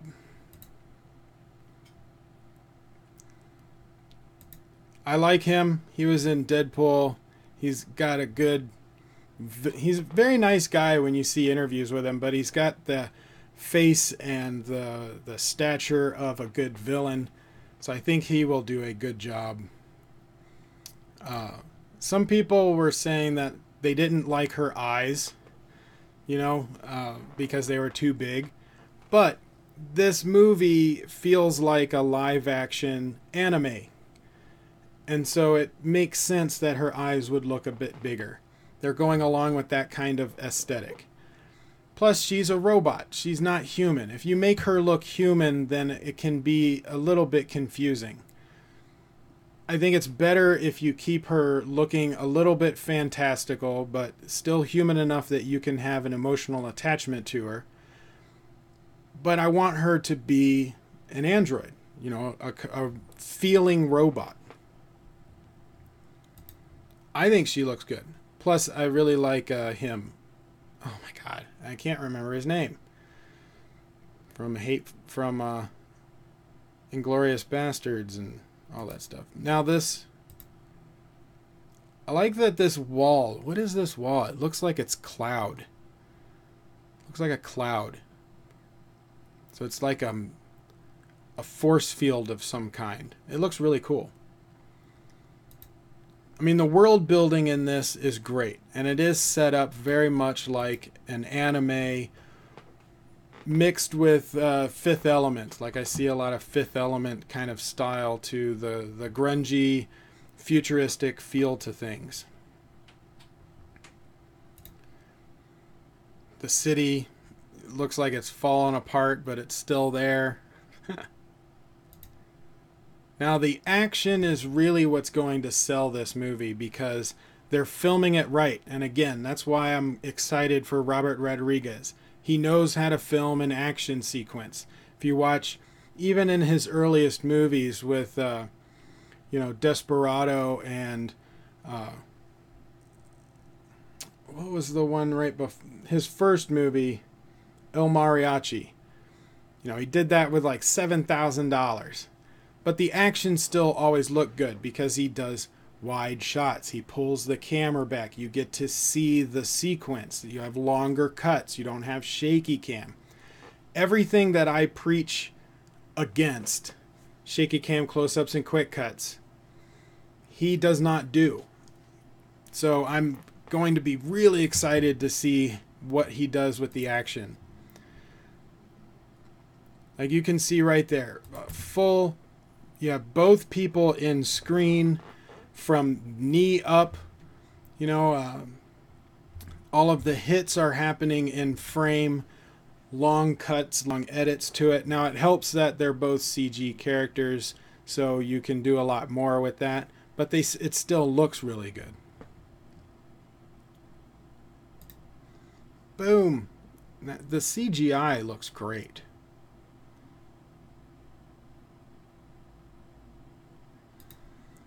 See now, and right here, with the little smirk of the smile, she actually looks more human than she did in the teaser and earlier in this one where they showed her crying and he moves the tear. She looks a bit more human in this. Now her eyes are still big, of course, and she looks like an android, but that's what I like. I want her to be kind of this middle ground, and they're writing that line very well. She got a new body with powers and this mystery of who she was. And I like the idea that she is a part of a technology that doesn't exist anymore. She's over 300 years old. What could it be that they did 300 years ago that they don't do anymore? That's this cool little mystery that you get to find out. However, that being said, why was she found in a dumpster? You know, why did he find her at her head and everything at a garbage pile? Did he just stumble across it? You know, if the technology was that crazy to where they don't have it anymore, why was it just kind of left out in the public at a, you know, a junkyard? I don't know. That seems a bit odd. I would like to know more reasoning behind that. Maybe they give more reasoning behind that. But the city looks cool. And we'll get some more better action. Like, yeah, he looks awesome. I'm gonna like him as a villain. Boom! All of that was in frame. You have the fingers. But watch this next sequence. Both in frame. All of the action. Wider shots. That, oh, see? That looks good. That looks good. Long cuts. That is awesome. Her back kick. Let's go. I want to see it. I really want to see it. Rodriguez is going to save this one for me, I think. He's going to be the standout.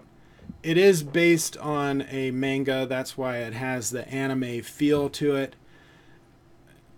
And I'm glad that they're keeping with that. I don't want them to make it look like what was the one that had Scarlett Johansson in it recently?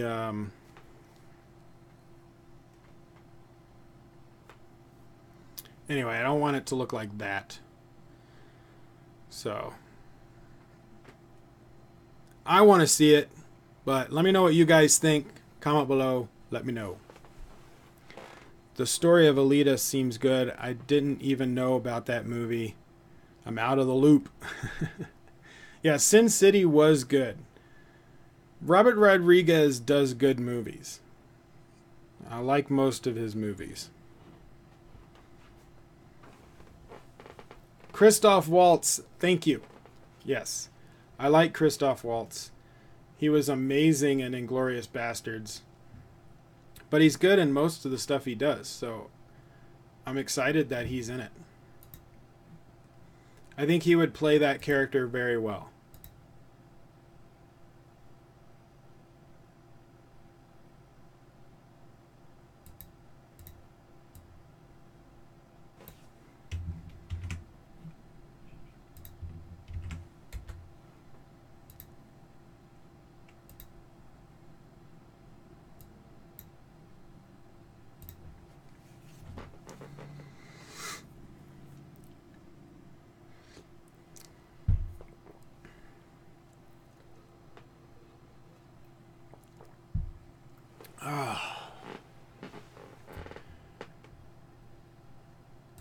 Alright, area. Thank you for hanging out with me. This really means a lot. Since you're the only one left. And I'm not just talking to myself.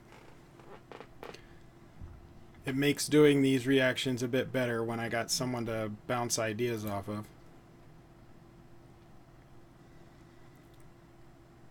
Let's get into these next two are both Netflix trailers. So this first one, I'm guessing these are both TV shows. But this Netflix one is called Disenchantment, and it's made by, I think, Groening, the guy who did The Simpsons. Yeah, Matt Groening.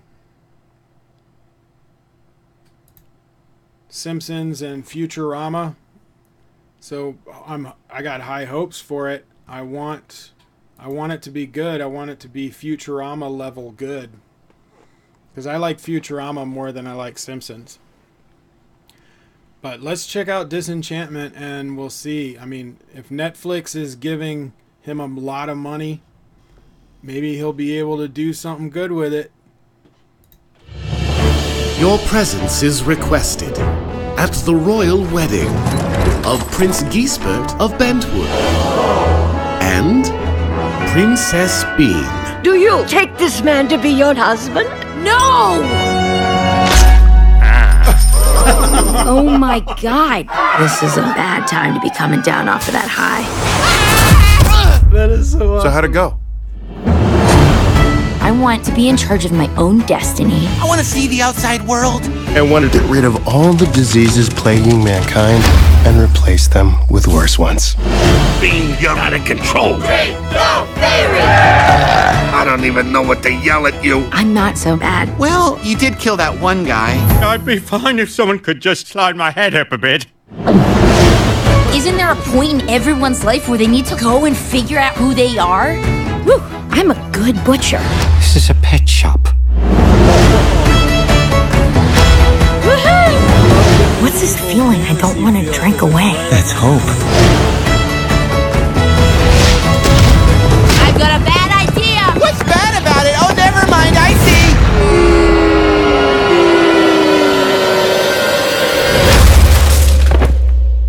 I'm so proud of you. I'm drowning! I'm Alpha! Remember, the trick to not getting swept over the waterfall is swimming upstream. Got it. You can do anything if you believe in yourself. I'm sold. I'm sold. I am so sold on this. It's not funny. Alright, so first off, I gotta say right off the bat, I'm a huge sucker for Futurama. I love Futurama, so this animation style really speaks to me. I love fantasy. I love medieval time period stuff. Like, everything about this show, with the humor, the animation, the time period, the everything works great for me. It's like this show was made for me. I'm super excited. Oh, yes. Looks good. Oh, I love that. He's got a game of sword, or he's got a throne of swords, and kills himself on it. It's hilarious. That is so funny to me. The humor, the tone of the humor, it's a bit darker than what you would see not on Netflix. Again, the fantasy, the time period, you've got some of your side characters are elves. You know, you've got this weird elf thing, troll or whatever you want to call him. And this dark spirit. I want to get rid of all of the diseases in the world and replace them with worse ones. But yeah, the medieval, the fantasy, the dark ages, all of that stuff is awesome. I'm watching this. I'm totally watching this. And I can't wait for it to come out. When does it come out? Did they say? August 17th. Wow, we don't have that much longer to wait. It's basically 3 weeks or so. 4 weeks. Nice. Yeah, I'm excited for that one. I'm stoked. But what do you guys think? Comment below and let me know. Do you want to see a medieval fantasy Futurama? Which is kind of weird to see. Do you want a Futurama that takes place in the past that's a fantastical? I do. I totally want to see that. But let me know your thoughts. I missed several of your last live streams. For once I can watch, because for once it's not in the morning. Here it's late at night. Oh, well, the thing is with my the way I have to time my live streams on the Koricon Nala channel, it has to be later because India, it's like 12 and a half hours or 11 and a half hour difference. So I have to do it late at night so that it's midday over there, or at least the morning. But with Koricon Nerd, I'm more focused, I guess, on, you know, my time period, what is good for me. And so doing it at about 5 o'clock my time, 5 p.m., works a lot better. And so, yeah, I mean, you would be perfect for my Koricon Nerd live streams, which I don't do them too often just because I only have maybe one person watching because I don't have many subscribers. But I do love doing them, so that's why I do it. But I'm glad you were able to hang out with me on this one. This is great. If you weren't here, I would be talking to myself and just making videos. I love fantasy and medieval stuff. I'm not too sure this is really my type of humor, though. I'm quite difficult when it comes to humor, but it looks good. Well, at least try it out. I mean, if you got a Netflix account, might as well check out the first episode, right? I like the Futurama style of humor because I love Futurama. So I think for me it would work. Like I said, I think that show was made for my personality, basically.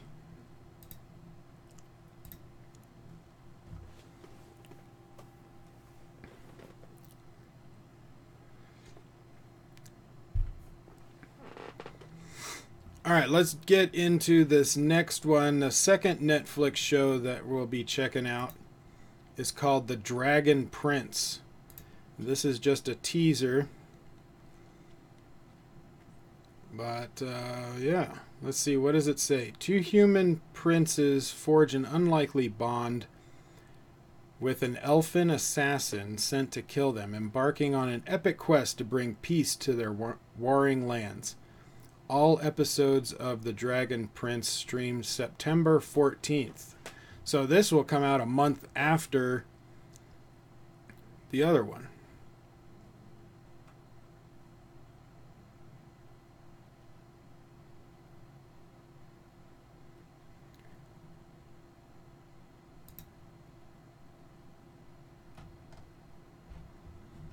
Okay, so let's check out the Dragon Prince and see what they got.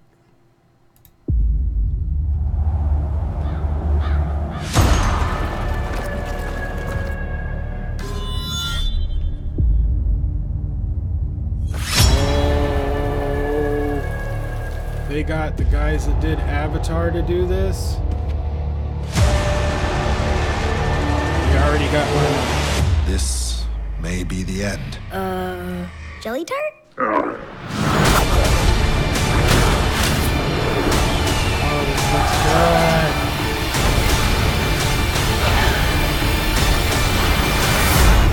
Wow. I'm sold. You don't need to show me more. I'm sold. I'm sold. I'm so there. You got me. You got my money. For one, you have the animation. It's not exactly like Avatar or Kara. This one is different a bit, but it's still reminiscent of Avatar and Kara. So I love that. But written by the guy who worked on Avatar. I love Avatar. I love Avatar. And then you have another medieval fantasy. Oh my gosh. What is it with Netflix? You've got 2 medieval fantasies coming out that sold me, but on 2 different reasons. Disenchantment looks like a funny Futurama version, you know, because groaning's involved. Medieval fantasy. This, you brought back the guys from Avatar, The Last Airbender, and you're doing another fantasy. This is awesome. This is awesome! Like, I don't need any more. Like, I don't even want to watch a trailer if they come out with a trailer. Head writer and director of Avatar The Last Airbender. That's all you need to do. If you just showed this and said, coming in September, I would watch it. But the animation, the humor, especially with the kid, the medieval fantasy aspects of it, and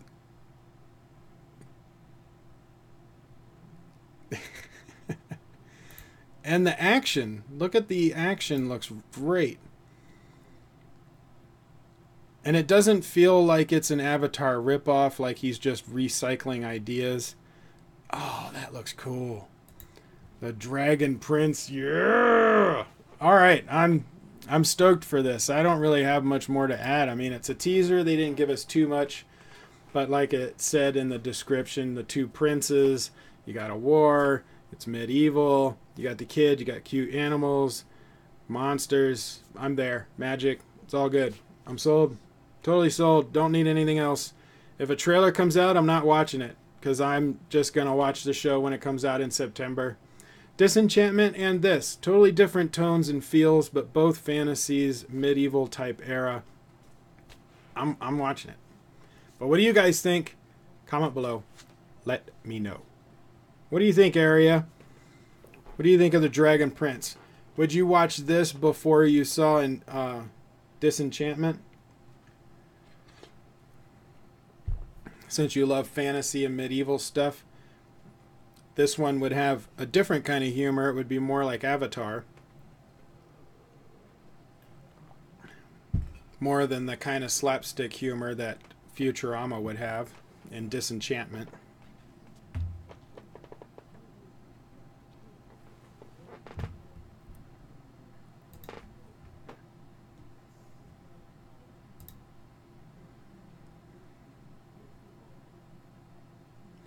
Think you'd watch it?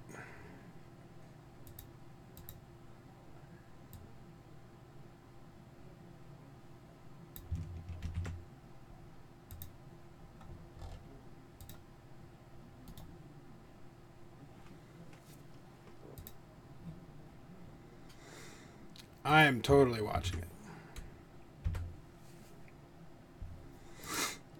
right up my alley.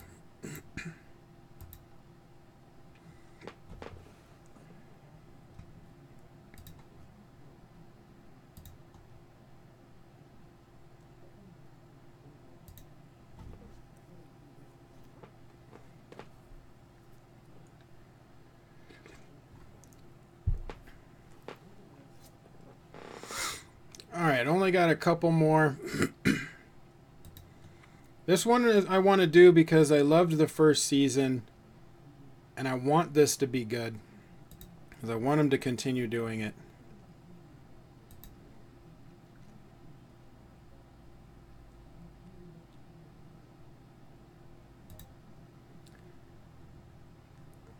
Alright, so this next one we're going to do is the Comic-Con trailer for the ORVILLE Season 2.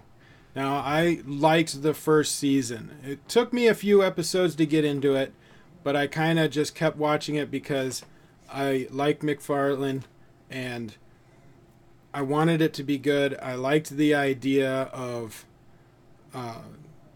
Star Trek with that kind of humor. It worked really good for me, so I want this to be good. I really want this to be good, because I want the show to continue. I think it's a cool show. Am I going to do the CW trailers? I think there's one for there's one for Supergirl, Flash, and Arrow, and Legends of Tomorrow. I debated on whether or not to do them. The thing is, I'm not caught up on the seasons, and I'm afraid the trailers might give something away. And so I finished the Flash, but I'm not caught up. I think I have a few more episodes of Supergirl left, and I don't watch Legends of Tomorrow, and I don't think I've seen the current season of Arrow, or at least I saw a couple of them, but I wasn't going to do those trailers just because I'm not done with the episodes yet. I mean, I could do the Flash, I guess, but I don't know. I guess I'm not really that interested in doing the CW trailers because I don't watch those shows every week. I kind of binge them near the end of their seasons and just get caught up on them.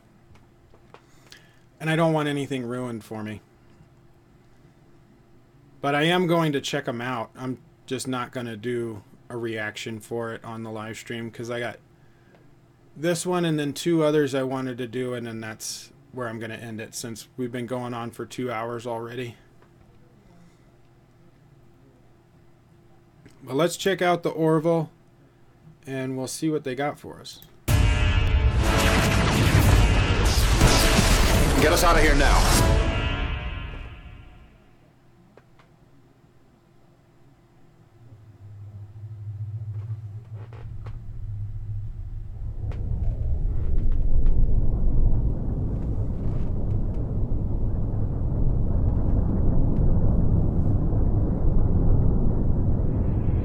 In the vast emptiness of the universe, we have found a fullness of cultural diversity. And when a first contact unfolds, the cosmos becomes a living, breathing organism. I feel a joke being set up. And we become a way for the universe to know itself. Wow, that was pretty good. Yeah, thanks. I plagiarized it like 9 different things. I'm receiving a distress signal. Check Union records for any previous contact with that star system. Negative, Commander. Oh, baby! This is what we signed up for! All hands, this is the captain. Begin prepping all stations for first contact. Deflectors are gone! Get us out of here now! Looks like they're keeping the same quality Captain, as the I don't first believe season. Lieutenant, give us a little more. Yes, sir. Dumbing it down. All right, here we go.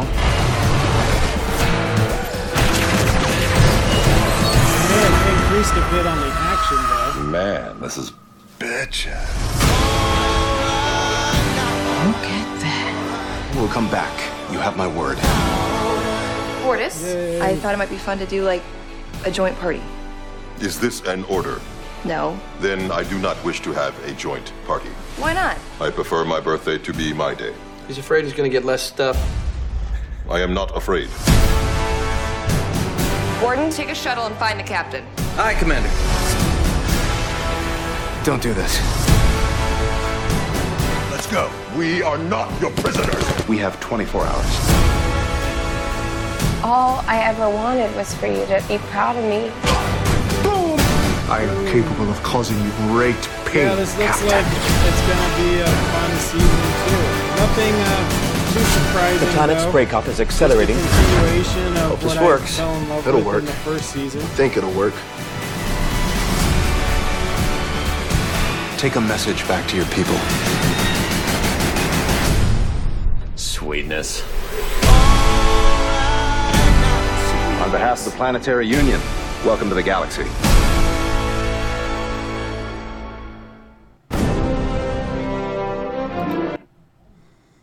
Yeah, I want to see it. I mean, it looks more like they're just continuing season 1 with more of the, similar humor, but it looks like they're got a little bit more money because you've got some of these action scenes out that are in space battles and whatnot.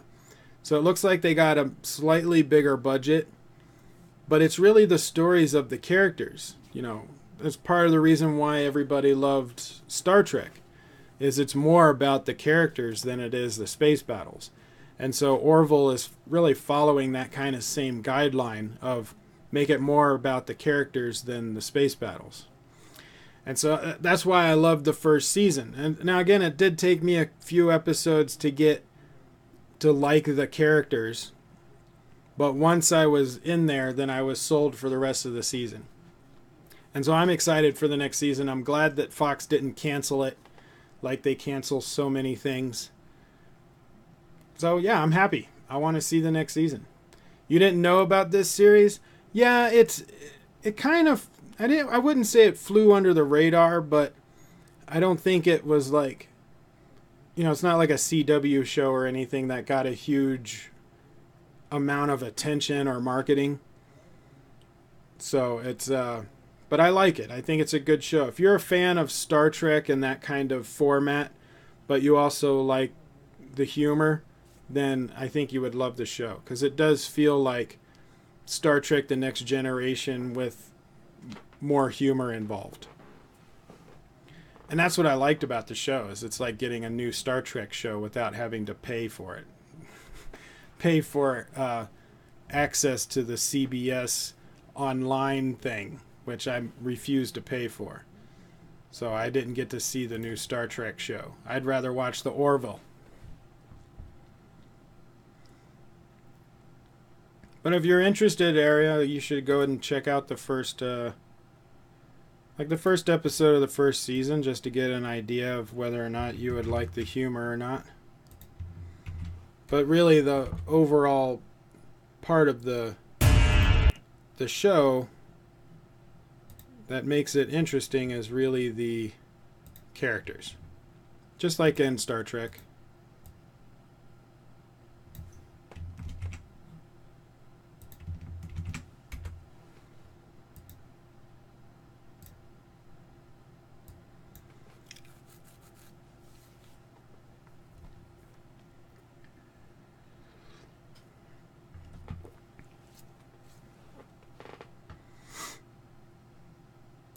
Now, the Orville is something I would watch every week, if I have the time.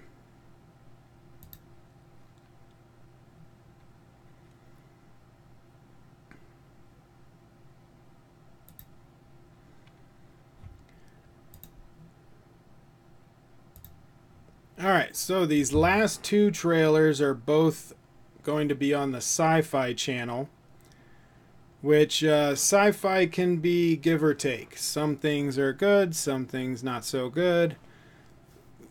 So it could go either way. For me, I don't know, but I always try and give them the benefit of the doubt because I want them to make some good stuff. This first one is for something called NIGHTFLYERS. Don't really know anything about it, but I wanted to check out the two sci-fi trailers that looked interesting to me, at least a little bit. So, here's NIGHTFLYERS. We'll see what they got for us, and hopefully it's something good. Will you be gone a long time? Yeah. We're going farther than anyone's ever gone. Why does it have to be you? Because I'm the one who found them. Try and catch me! Come on! Our world is dying, but maybe we can save our families. Save our home. The Night Flyer is our only chance. So it's the name of That's what scares me.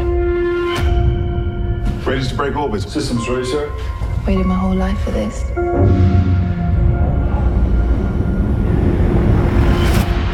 There was a malfunction during launch. 3 men are down. It wasn't an accident. This mission faces a threat you do not understand.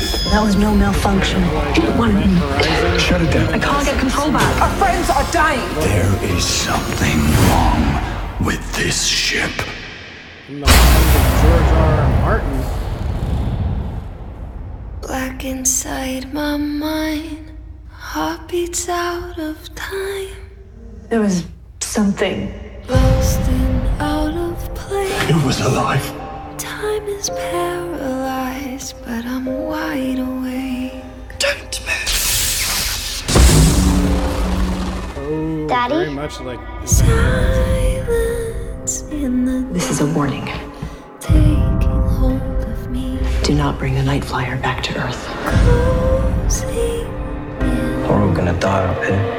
I don't know what you are, but I will find out.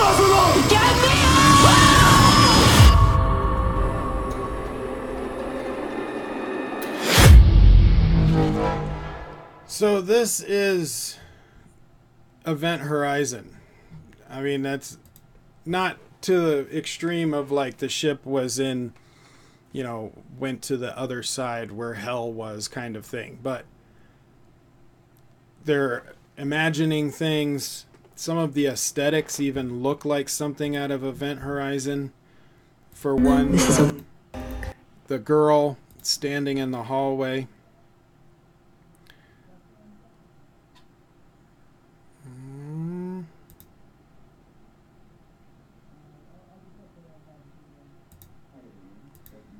Like that kind of reminds, I mean, that's really, that kind of thing has really been made famous by The Shining when Kubrick did that with the twins. But they had a similar scene like that in Event Horizon with the girl seeing her son. But then even earlier when we have, like, this even looks kind of similar to Event Horizon's ship a little bit. That looks like the medical bay in Event Horizon. The look around the ship, kind of that right there. I mean, that looks like Event Horizon. Yeah, a bit of a 100 vibe, which they do 100 also, don't they? SYFY Channel. I want to see it. For one, I know I'm saying it's a lot like Event Horizon. I liked Event Horizon. It had its problems, but I liked that movie. And it is going with the whole idea of like an aliens or any other kind of sci-fi futuristic knocking people off one by one kind of idea.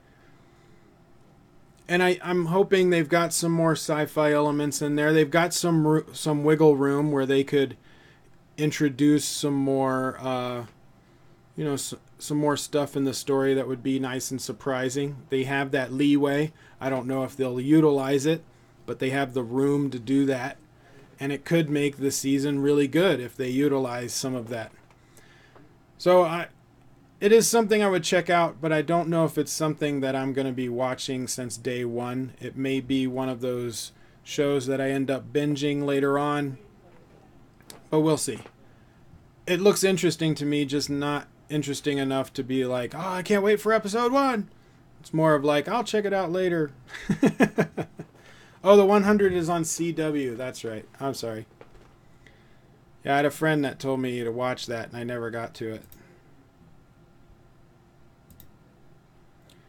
But what do you think of Night Flyers? Comment below.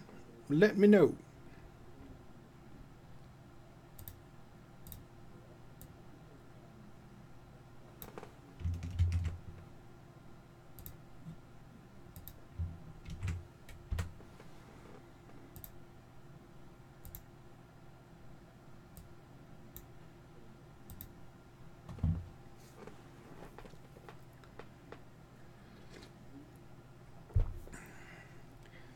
Do you think it'll be too much like 100?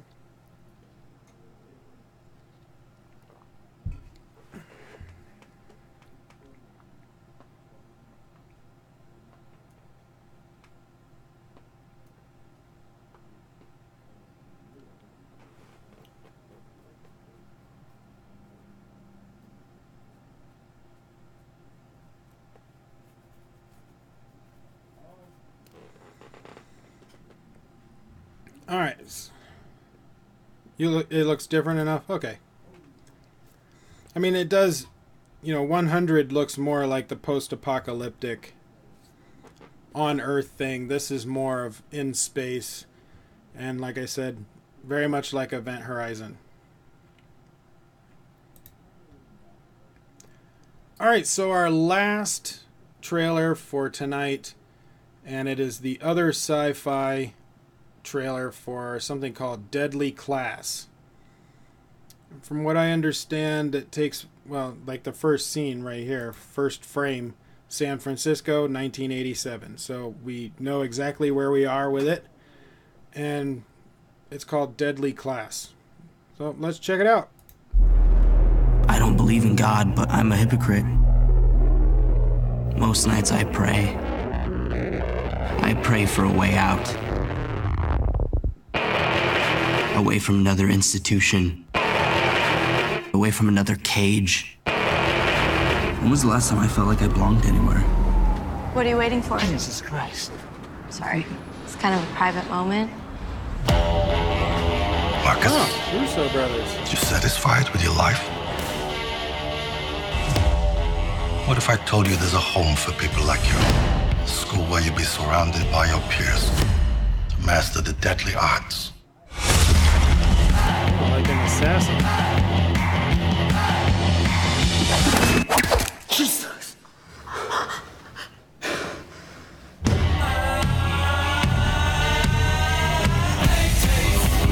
Primarily, I train creative problem solvers. How are you gonna like the music? Every opponent has a weakness. Pick a partner, find theirs.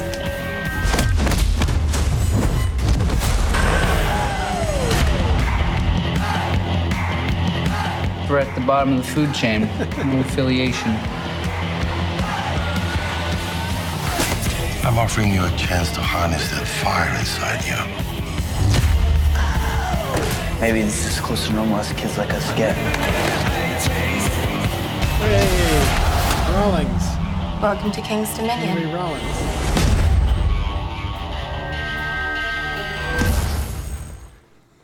All right, yeah. Again, just like the other one, I don't know if it's something I would watch as it comes out, but it's something I would binge. It takes place in 1987, so I love the time era.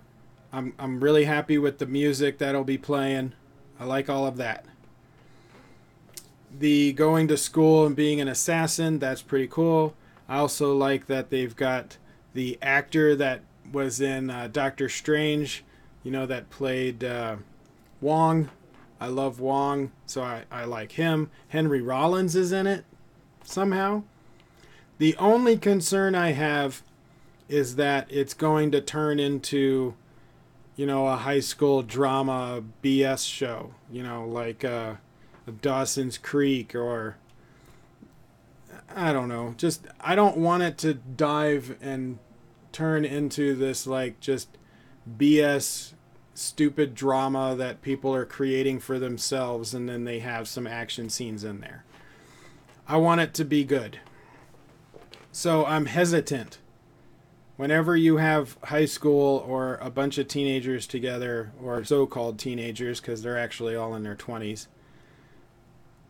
then I don't want Dawson's Creek with swords. I want a good storyline. I like the whole assassin school aspect of it. If they keep it more Harry Potter kind of feel with the school aspects and less of the high school drama BS, then I think it would be good. I think if this was on MTV, it would be horrible. But if this is on Sci-Fi, it's got a much better chance. Because MTV would turn it into whatever stupid reality show is out at the time and have the most pointless drama ever, just like the way that they ruined Shannara.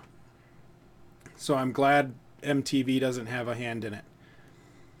But SYFY Channel, I think they would have a good chance. And the Russo brothers. That's another thing. The Russo brothers are involved, and I really like them. So I think that ups the game and really minimizes the chances that there's going to be that pointless teenage bullshit. So we'll see. I got high hopes. I don't know if it's something I'll watch as it comes out, but it is something I may binge.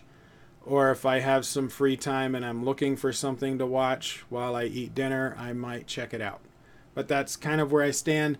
Something I would watch, not something I would avoid. I'm more cautious than anything because of the whole teenage drama thing can really go wrong very quickly. But what do you guys think? Comment below. Let me know. Aria just said, this I really liked.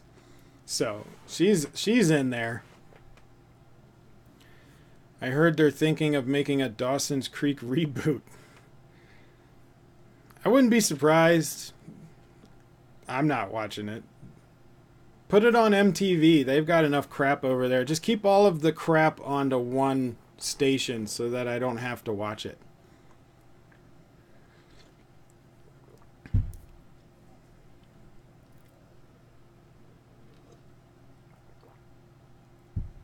They announced a Buffy reboot. Nah. Not interested. You know, if it doesn't have Joss Whedon, what's the point? Joss Whedon, you have to have Joss Whedon. Charmed reboot, what are they doing? Just redoing the 90s? Well, I mean, they've been redoing the 80s. You know, we had reboots for Hawaii Five-0 and MacGyver, and now they're doing a Magnum P.I., Lethal Weapon. So I guess you just reboot popular shows from before. Now, I gotta say, I do like the MacGyver show. It took me a few episodes, though, because I loved MacGyver. The old MacGyver. And this one, it's different enough, but it still feels like MacGyver, and the characters grew on me, and so I like the show, but it's more of one of those guilty pleasures that you just kind of watch every now and then. Whedon is involved in the new Buffy? Is he involved as, like, executive producer involved? Which means he's not doing anything, but he's getting money because he owns the rights to it. Is that their involvement that they're talking about? Or is he, like, writing the shows? Is he going to be hands-on with it? But I don't know why they would need to reboot it. Why don't you just do a new show that takes place in the universe of Buffy and Angel? Like, you don't need to redo Buffy's storyline, right? Can't you just do new characters that are in the same universe, and then you can get some of the actors to come back and reprise their roles as cameos or something? That would be really good. But give me new characters. I don't need to watch Buffy's story all over again.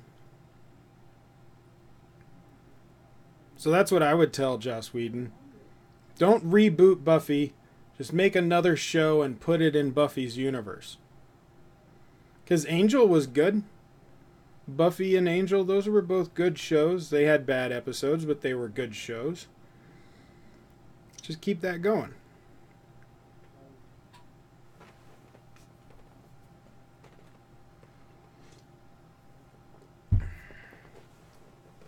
Oh. Well, I gotta get off the stream soon. I gotta go film something else.